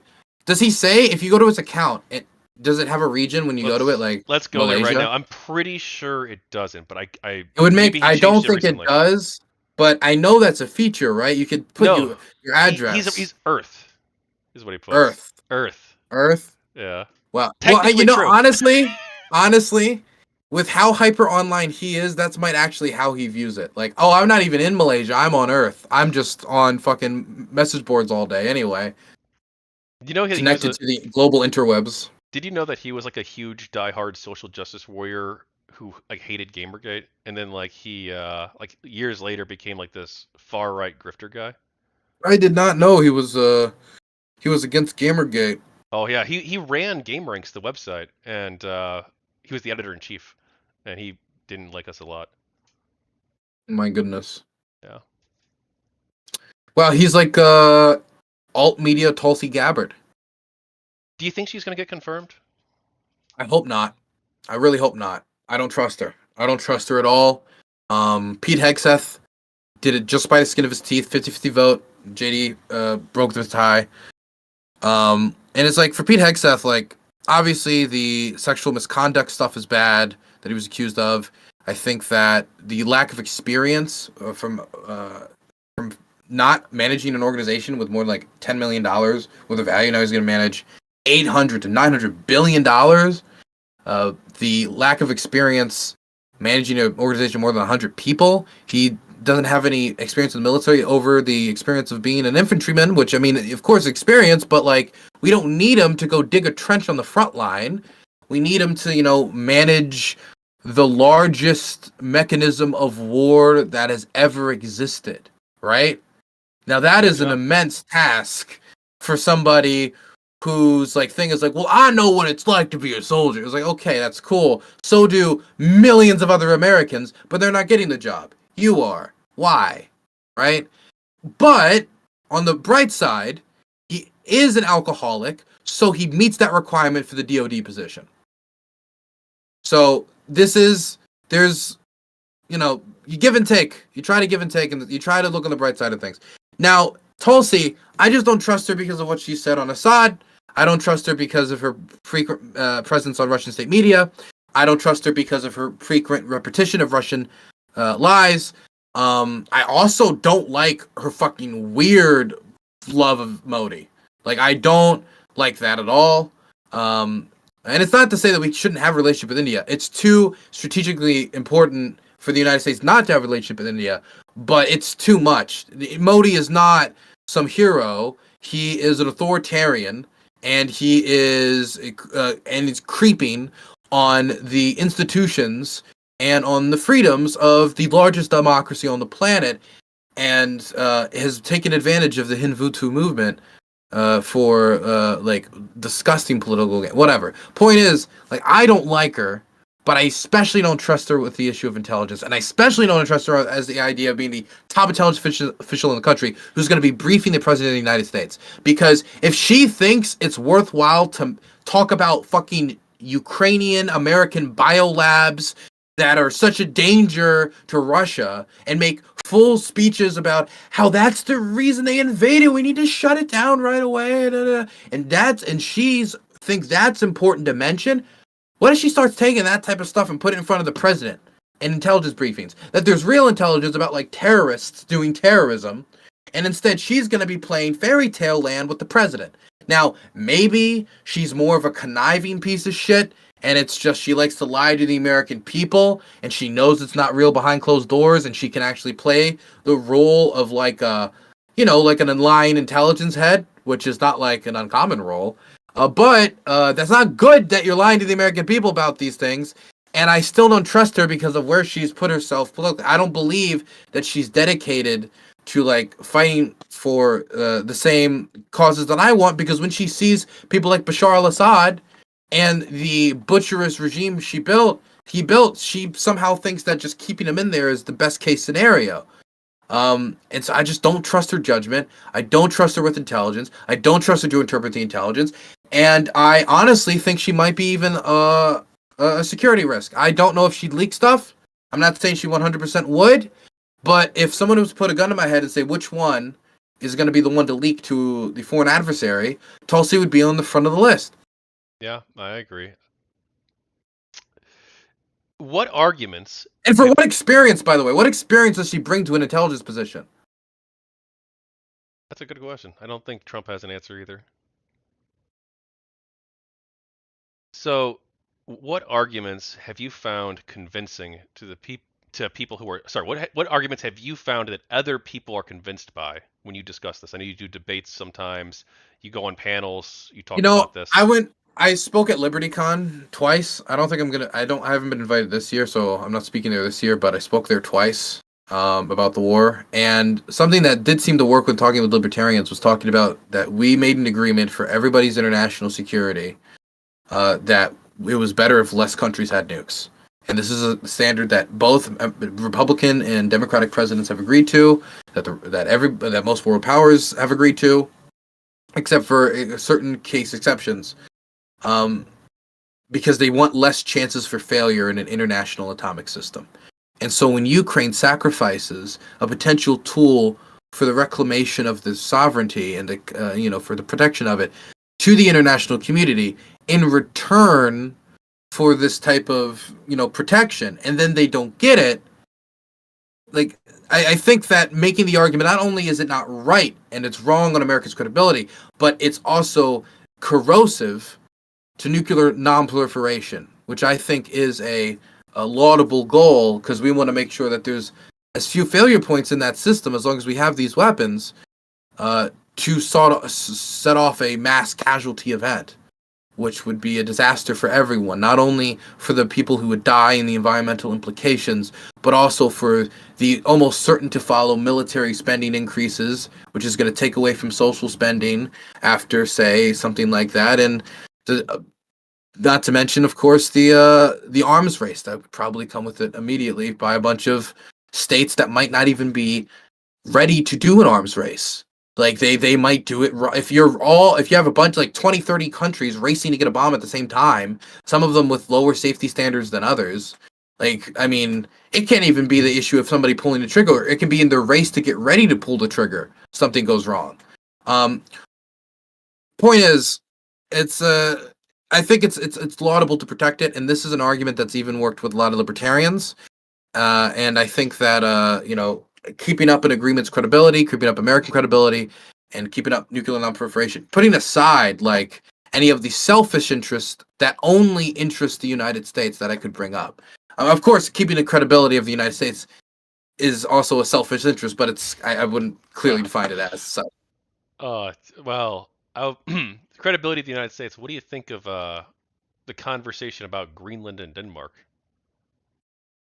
And Trump wants to purchase them. I think it's okay. I'll talk about it as a cold, calculated negotiating tactic, which is what I think it is. And I'll talk about the effects I think it'll have, which I think are demonstrably bad. Well, I don't know. I could say it's demonstrably bad right now, but I think will be bad. So I think that this is not a genuine goal that Trump is moving forward. When he talks about manifest destiny and all this stuff, that type of language does give it a little bit more credence because he's now integrating it into like a larger ideological narrative that he's integrating into like campaign speeches and stuff like that. I mean, like speeches as he's entering the White House when he doesn't need to campaign, and but he also loves to never stop campaigning. So he, in this moment, is trying to, I think, start a negotiating position where the the people of Panama and the people of Greenland or their governments or representatives will be like, oh my gosh, he wants to annex us. And so they're going to be willing to offer so much out of fear of that, out of concessions, because they don't want a crisis with the United States. Because if you're Greenland, I mean, your security is somewhat reliant on the United States because you're NATO. And also, like, I mean, due to your proximity to the United States and the size of the United States, there's not really much you could do. And Panama is in a kind of similar predicament. And so both states would probably, when really put in a corner, rather take some concessions in mineral rights, rather take some concessions in shipping rights, rather take some concessions when it comes to, the ability to, transverse the Arctic. And so I think this is a tough negotiating opener. That's what I think this is. Now, it's possible that it isn't. And if they try to call the bluff, I don't know how things will develop. Trump is a wild card. And plus, I think he wants to keep that wild man mystique. But I don't see Donald Trump actually going through with the invasion if he can get concessions, which I think is what he's aiming for. So I think that's what this is. Now, the negative effects of it is that if the president of the United States is openly like, I'm going to take you over because we had 3,000 of our colonials die from mosquitoes in your forest, so we get your land now. If that's the historical standard the president of the United States is setting, then how the hell do you argue against any of the Ruski Mir bullshit? And so I don't like that type of standard being set from the bully pulpit of the presidency. And I think it's quite humiliating to see it like that, especially considering our previous legacy. Right with the death of Jimmy Carter, right now being he gave it over for $1. And I love the symbolism of that. And he could have opened with a much more tough. He could have opened with a tough negotiating position. Probably got the same stuff he's going to get anyway, without lowering American credibility, ruining our reputation in these countries, our soft power, and also normalizing this behavior. You know, it's funny. I was listening to. I tried to listen to. I don't listen to a lot of news in general, but I actually follow you for like the Ukraine stuff usually. But then I also like other streamers a couple times, and then like the But you follow BBC, The Dylan Burns. Economist. Of course. You shouldn't trust that guy. Yeah, he seems like a piece of shit. A little I bit. hear he leans against Gamergate. Yeah, I heard that too, actually. Yeah. He doesn't really care. He says ethics in gaming journalism is for window lickers, man. It was really mean of him. It was. I was deeply offended. I almost didn't bring him on, but I decided to give him a shot anyway. But I also listened to like National Review on the conservative side to try and like get more like not crazy conservative perspective on things. Mm-hmm. And they made a very interesting observation because like all of Trump's fans, they're all like no new wars under Trump, right? That's their big talking point during the election, right?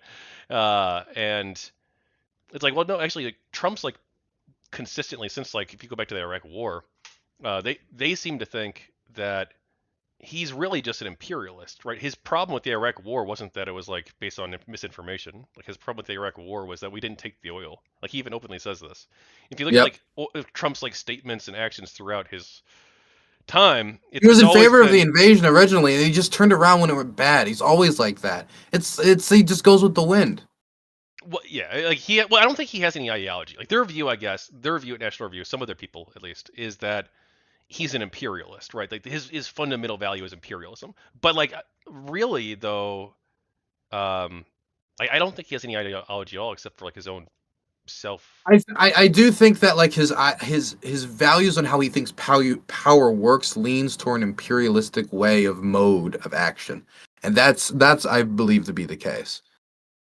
So I don't know if he necessarily like believes that America as empire should rule, but I believe that the way he thinks power works is very kind of almost, I don't want to say Mearsheimian, but very almost like it is what it is. We're big, you're little, you concede, we get. I think we make deals. You want to make a deal? Uh, so I think he's got kind of a Corleone style of diplomacy. Listen, Zelensky, I need you to do me a favor. Yeah. Exactly. Uh, That's so literally, but that's how the phone call with Zelensky went. it It is. It literally is. actually is. It's Corleone diplomacy. I'm not fucking with you. Yeah. Yeah. It's insane that like that's been memory hold too. Just like January 6th by the Republicans. It's crazy. Look, I'm not anti-Republican. I'm just like anti-MAGA. People, yeah. I mean, like, right? If the Republicans, like, if this is their party now, then I don't know. Like, being anti-MAGA, and being anti-Republican becomes Yeah, essentially like the same really what I thing. mean to say is like I'm not anti-conservative. Like you could be conservative, you could be Like, libertarian, you could look, be the American liberal, you people could be can get social like democrat, whatever. I don't care. American people can show remarkable ability to like spit somebody out very quickly. So maybe the Republican Party, after a particularly bad second Trump term, you would see like some changes or something. But it's just hard to see because he's really digging himself into the institutions of the party. Because if your daughter's chairing it, like what do you do? Like is the co-chair of the party gonna lean against you if you're leading the party in a bad direction? Are they gonna lean towards leadership that's gonna be going in a different direction than you wanted to go? I don't know. I don't know. It would have to really just be like a popular revolt within the Republicans. It's up for the Republicans to take back their own party. Nobody can make them get it under control. They have to get it under control themselves. Right now they're rioting, and we're just like we're Trump sitting on the couch sipping our Diet Coke as people storm the Capitol. We're just waiting for everything to. We're just like waiting for them to get it out of the system. I don't know. So we obviously talked a lot about history, and you talked about the Budapest Memorandum, Euromaidan, a lot of other aspects. So are there important parts of the history of Ukraine and Russia and their relationship, perhaps, that you think are worth talking about that we haven't yet, especially prior to say 2014? Prior to 2014, I mean, like it should it should be known that it's not that out of nowhere, right? The Ukrainians just got angry at the Russians for some like little language thing here, little language thing there, and they overthrew Yanukovych. Is that Yanukovych was representing not only a corrupt establishment, but also for a lot of people in the very pro-Ukrainian idea sections of society, a continuation of Russian domination over the country that had gone on for a while. And now, whether or not you thought it was a big enough issue to motivate you to go on the street or to motivate you to vote for somebody who might like not agree with you on one issue or the other issue, or might not be from your region, so you're not going to get a lot of regional benefit, which is a lot of times how these politics works. Like we'll bring this to you and you'll vote for it, whatever. And so I think that if you're going to view this lead up period, you have to view it through how much businesses in Ukraine were owned by Russians. You have to view it through how much of the intelligence sector was just Russian spies. How was the Orthodox Church in Ukraine used against Ukrainian sovereignty and independence? When we're talking about a brotherly nations narrative, does a brother go through your phone and spy through your phone like that? Does your brother talk with your pastor to get information on you because to check on the security situation? Like these are not brotherly things to do, and so I just want people to know it's not even like when people talk about it did 2022 it didn't start, it was 2014. Bullshit. It didn't even start in 2014 really. I mean, if you want to talk about it, there's like you keep going back towards, for example, sovereignty crisis during early Putin. There was an attempt to make a play on Crimean land by Vladimir Putin's regime in the early 2000s, where they just started building bridges and doing construction work onto Ukrainian in the direction of Ukrainian territory, just to like see what would happen. And like the country united against it, but like this isn't like the first time that this type of threat or this idea that they would be able to lord this over the Ukrainians has been made. I mean, the whole reason Ukraine gave up its nukes in the first place wasn't just because of the economic unsustainability of the nukes, but because the threat was if you don't give them up, also the Russians might very well invade. So the story is the Russians get nukes after the war, nobody else gets nukes after the war. And so when you're from the Ukrainian perspective and you've conceded, you've conceded your nukes, you've conceded your sovereignty for all those years. You lost Crimea, you've lost all this land, you signed these deals. At what point is it for you to say, if we continue to concede, we're just encouraging the behavior? There has to be a lesson learned by the one, coming here and looting the country periodically, that, if you come by looting here, you might not come by again. And so I think that if people kind of view it like maybe we could just pause it. 2014, 22, I mean, yeah, it's bad, it's been going on for a bit, but maybe we could just pause it. But it views it as if it was within a vacuum and can be unpaused. But if we just return to or even if we return to early 2000s and they're doing stuff like that, well, then they're still making plays on Ukrainian territory. It's still something that could bubble up again and create the crisis all over again. So it's not as simple as just like getting them to stop firing for a second. Because, I mean, that's happened many times during their history. This is something that is bigger than Putin. This is something that's bigger than Zelensky. This is something that's been ingrained into the national identities of two peoples. And ingrained into the ways of governmental thinking and the structures of government. And for the Ukrainians that have their structure of government is a lot more fresh, is a lot more new, they've had a lot of difficulty trying to get their national narrative out there, the Ukrainian idea out there. And now they're just starting to. And I think that's why a lot of people, when they're looking at the Lex Friedman interview, they're hearing a lot of this stuff about the Ukrainian story for the first time. And so, yeah, the story does go back a little bit further. For example, like when you hear about Ukrainian Nazis during World War II, and they talk about the tens of thousands that fought for Hitler, there's a lot of noise made about that during this war. What about the 5 to 7 million that fought against Hitler compared to like the 20 to 50,000? It's like not even like the size differential is insanely different. Ukraine did most of the bleeding in World War II.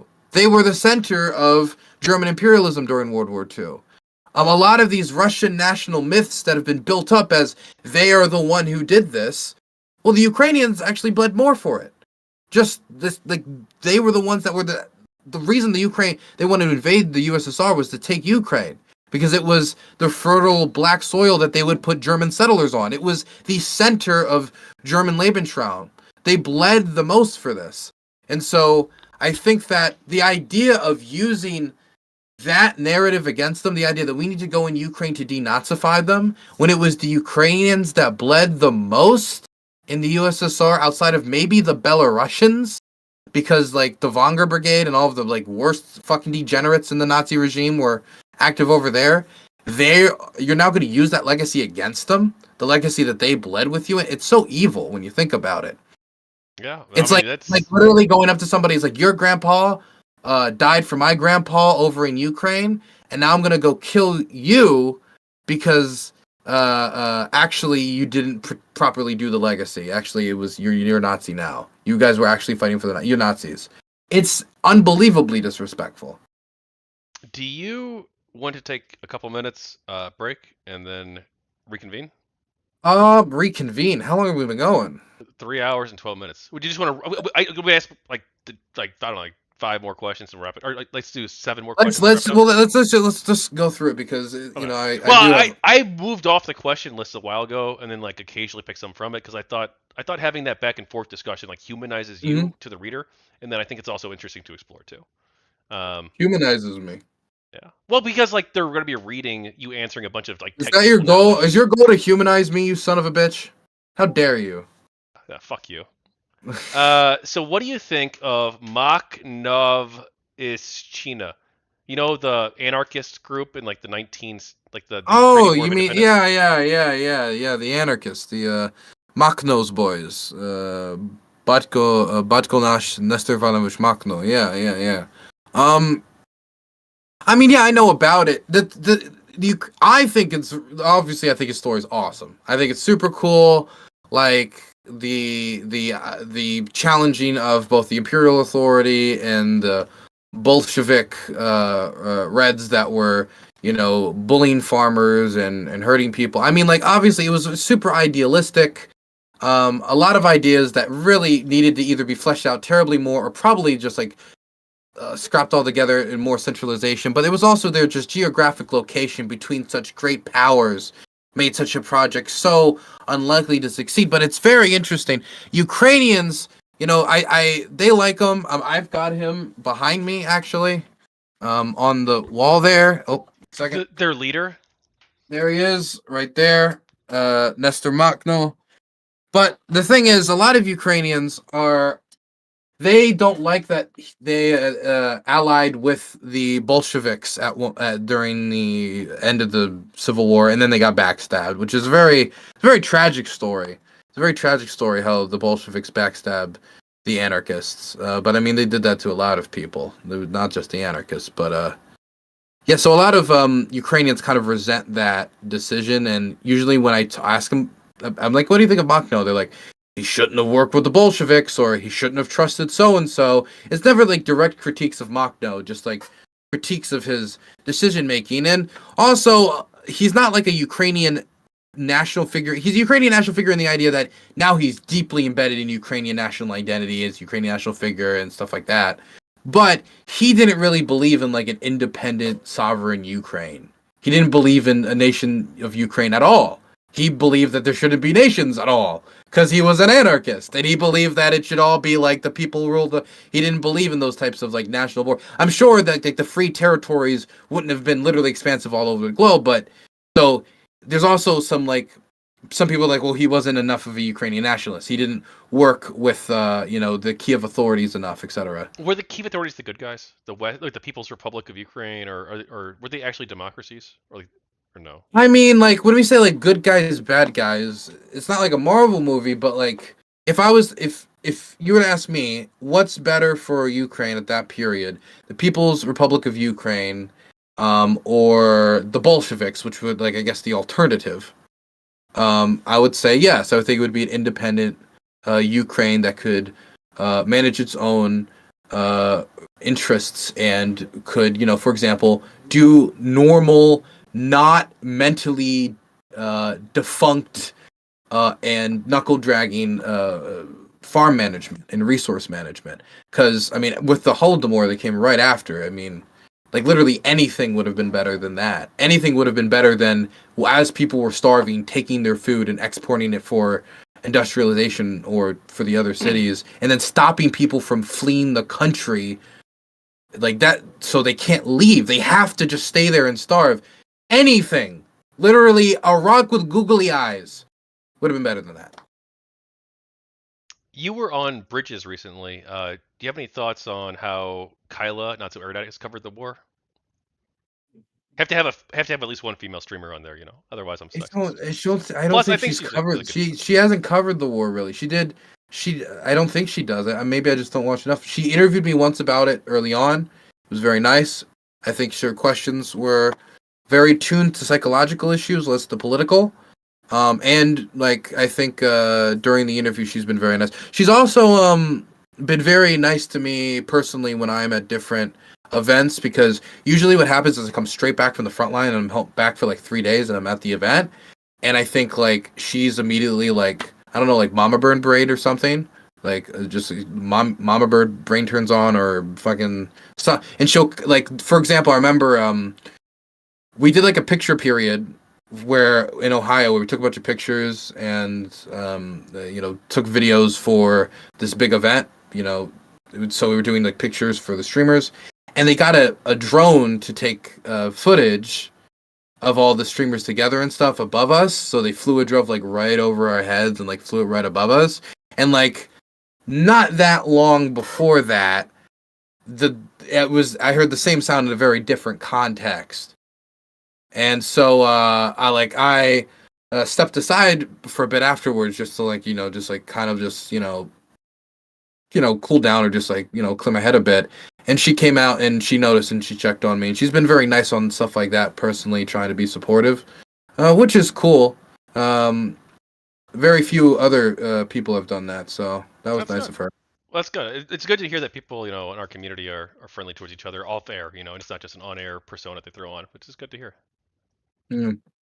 So do you think I mean, there's she shouldn't have said the 20 racial slurs she said after that, but I mean, it was up to she's got that that mouth point. on her, just Yeah, she I may didn't not. think she thought that about the Greek community.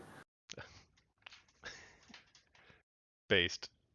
Do you think there's anything to the persecution of Russian speakers or people of the Russian Orthodox? One of those churches got banned. I don't remember. There's two that had like very similar names. Do you think there's anything to the persecution that they might be Uh, experiencing? I mean, there's like regulations on the language. That's real, and it intensifies the more the Russians put pressure. The more pressure the Russians put on Ukraine, the more regulations get placed on the Russian language. It's having the exact opposite effect if the purpose is to loosen language laws, because the Russians use the language as a weapon. They say we're here to defend Russian speakers. They come in, they bomb stuff, they kill people, they do whatever, and then the Ukrainians are like, "Damn, this language is being used against us as a weapon. We need to protect our language. We need to protect our country." And then it reinforces it. And the regulations are stuff like you can't have a certain percentage of Russian language and music on the radio. Like it has to be like majority of it has to be Ukrainian, and you can only have like a certain percentage. And that We should you invade them to stop this. This sounds terrible. it's when you think the big one was like the language law that I heard about was had to do with what you'd hear is the Russian language been banned. That's the way it would be said, and then there would be no more explanation on it. But what actually the language law was, at least when they're talking about the banning of the Russian language, was if you're a public employee working at an official building and somebody comes in there and speaks to you, you have to speak in them in Ukrainian first. And then if they speak to you in Russian, then you can switch to Russian to match their. But as a Ukrainian public servant, you have to speak the national language first, which is Ukrainian, and you have to know it and you have to speak it first while working as a public official. That was the banning of the language. That's the source for what the ban was. That is the type of thing that Trump would implement tomorrow if he could in the United States about the English language. But he would be wrong to do that. You Um, would criticize him for it, yes? um, I don't know if I would. It's not something that particular. It's something I frankly care very little about. And I understand I understand them and I understand why they care about it, but it's something that, for example, I believe people who come to America should speak English because you need it for social integration. You Yeah, I need agree. it to be so. It would make sense that if you're working at a bank or looking at one of these, you speak to them in English. But I also don't see a reason that I need to go in there and be like, you need to speak English first. Because if you come in and you know that person, or you think that person is going to speak Spanish and you speak Spanish first, and I don't see a need that I need to go in and regulate it. So this is not a law that I would support probably if I was in Ukraine. Well, it's in a different context, and now if it was raised, if it maybe be different. But my point is, it's not like a law I'm cheering for, or excited about. This is not a law you start a war over. This is not a law you invade a country over. This is not even a law you can even get intervene in another country's affairs over. This is the type of thing you do a diplomatic protest over, and you say, "Hey, could you change?" This is not what the Russians say when they talk about the genocide of Russian speakers in Ukraine and the way they talk about it. What is your message to American, European, and allied policymakers? Um, you never got a good deal with no cards in your hand. You got to put the cards on the table if you want to have a good deal. You can't just hope for the deal to manifest and to fall out of the sky. The path of least resistance is continuing the bloodshed. The path to a sustainable peace and something that resembles a just peace is might be the one less traveled, but it means dedicated effort to put the resources where it needs to be, putting the tools in the hands of the people who need them. And it means finally unshackling the nozzle and giving them what would be necessary for the Russians to not sustain this war into the future. It doesn't need to be enough to fucking push them out of Crimea necessarily, but enough to make them know that they cannot win. Enough to make them think that they cannot travel the path of least resistance. Because if we come to this conclusion 2 or 3 years from now, it could be 2 or 3 years of unnecessary bloodshed. What's your message to the United Nations? Reform or get rid of the Security Council. It's the same message every other semi-brain-celled individual says. Just you got to reform or get rid of the Security Council. Like, the veto power is insane. It's no. I mean, I understand they're big countries that can have influence, but like, yeah, one country can veto anything. I don't like it. And if you want to take more decisive action on global issues, probably going to mean reforming it at the very least. What's your message to Vladimir Putin? Um,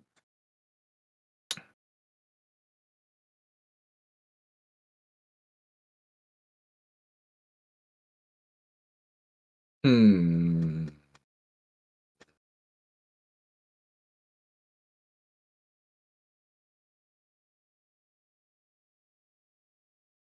I'm thinking. I don't know what I would even say to him. Like, I really don't know what I would say to Putin. It's kind of hard because it's like an insult's easy, but like, I don't know. I'd probably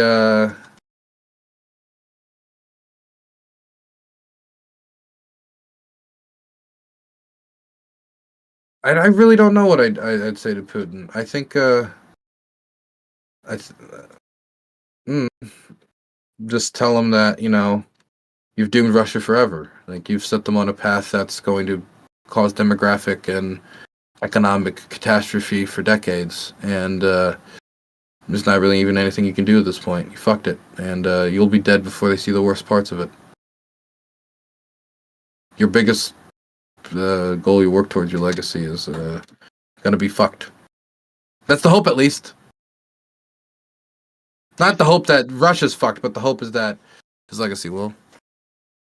Do you think there's anything to the rumors that his health is in decline, Mr. Putin? It's impossible to say. I mean, he looks old, and he doesn't look too good, but he's old. When you get old, you get more frail. You start to look like that. So, I don't know. I mean, I don't want to be wishful thinking, so I won't jinx it.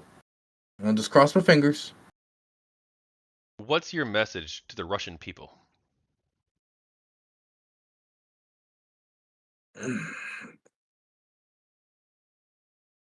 This won't stop until the people can make the government stop.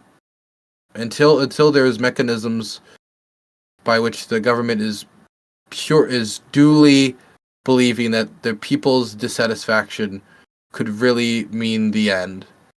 And I mean not like a suppressed state of affairs. I mean, they have full access to the truth, they have full access to the press.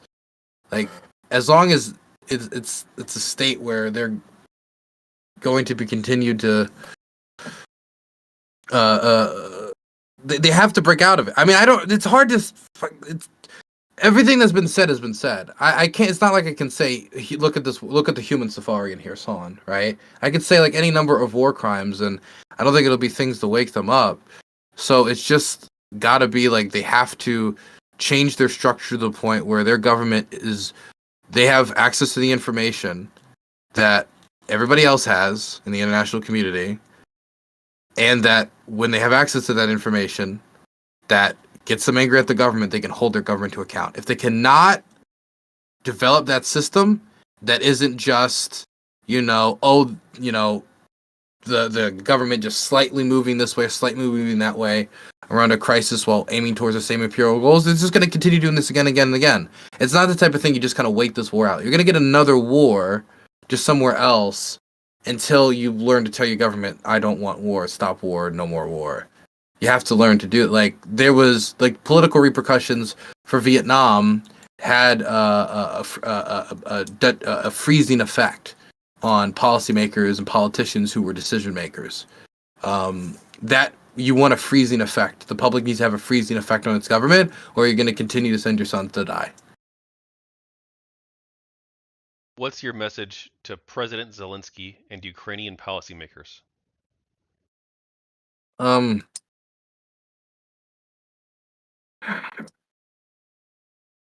you got to put on the best show of your life for Trump because this it's I mean like everything else I could tell is just you got to put on the show. You got to put on the song and dance because I mean the United States provides about 40% of Ukrainian military aid. The loss of that would be immense. Not to mention how it could have a detrimental domino effect on other powers who would then maybe possibly pull out on top of it.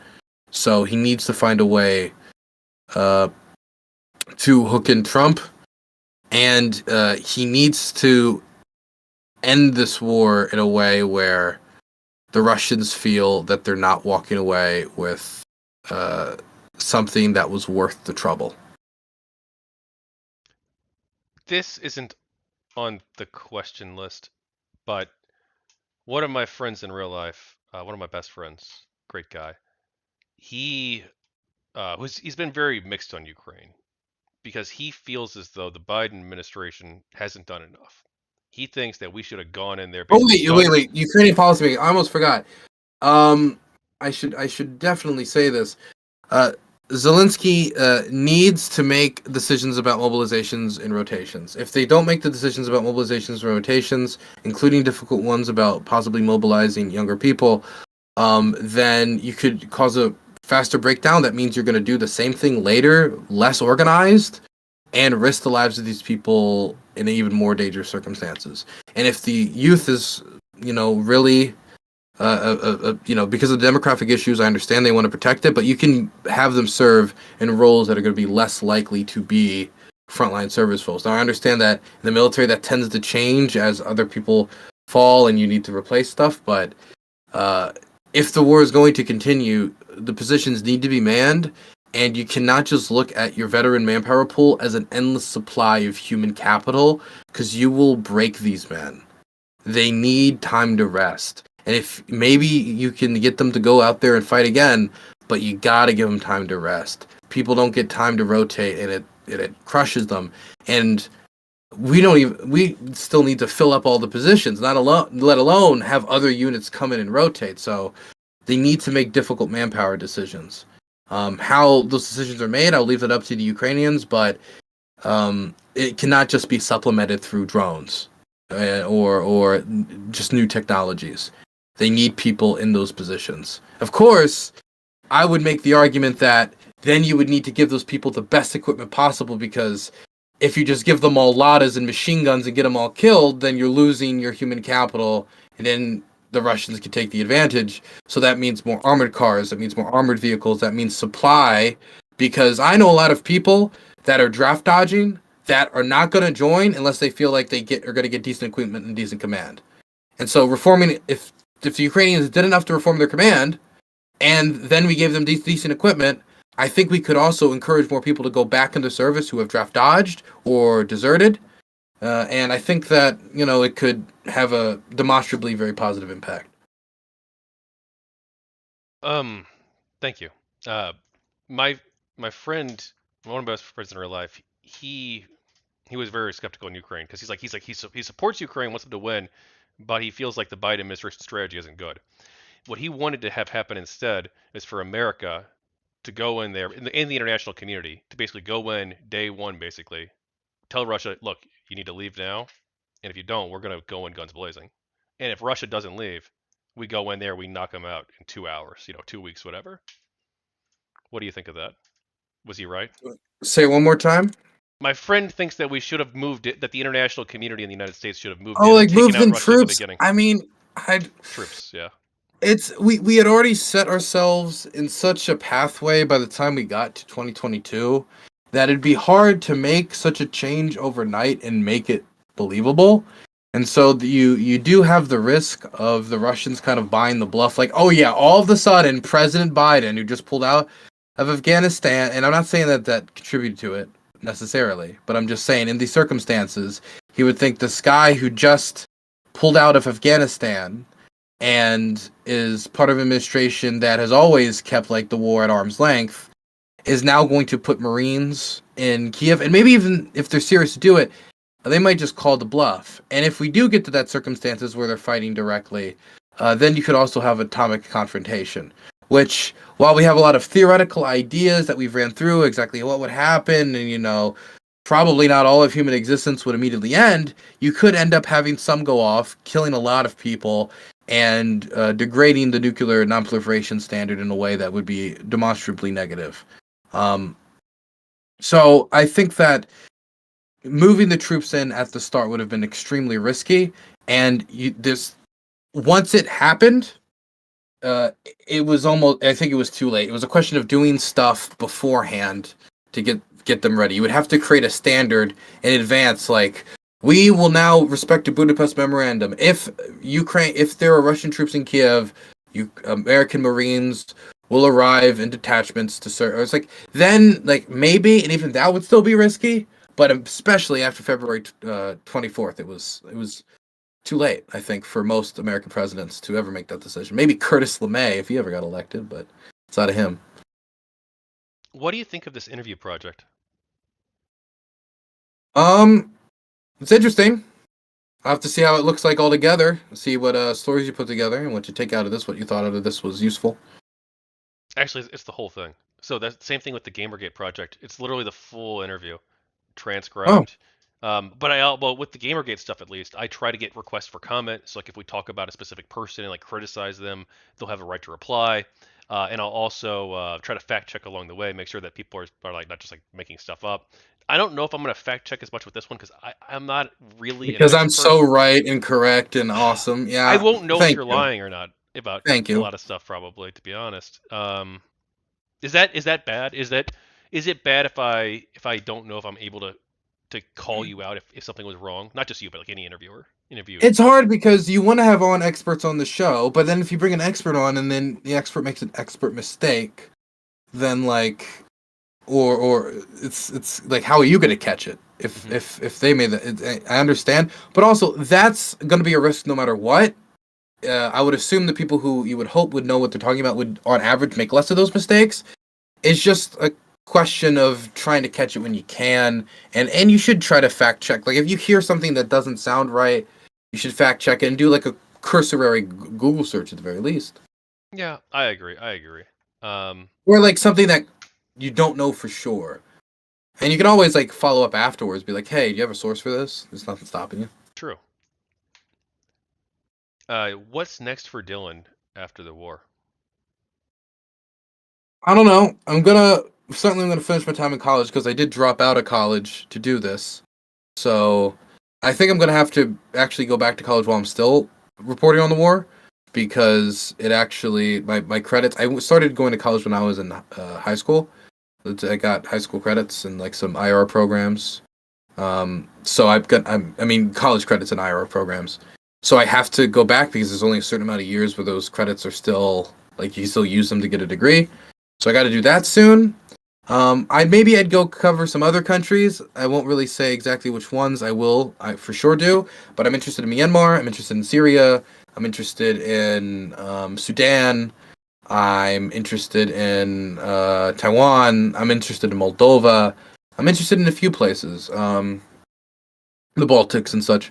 So I think I might go to other places to cover. I might want to do some more American-centric stories.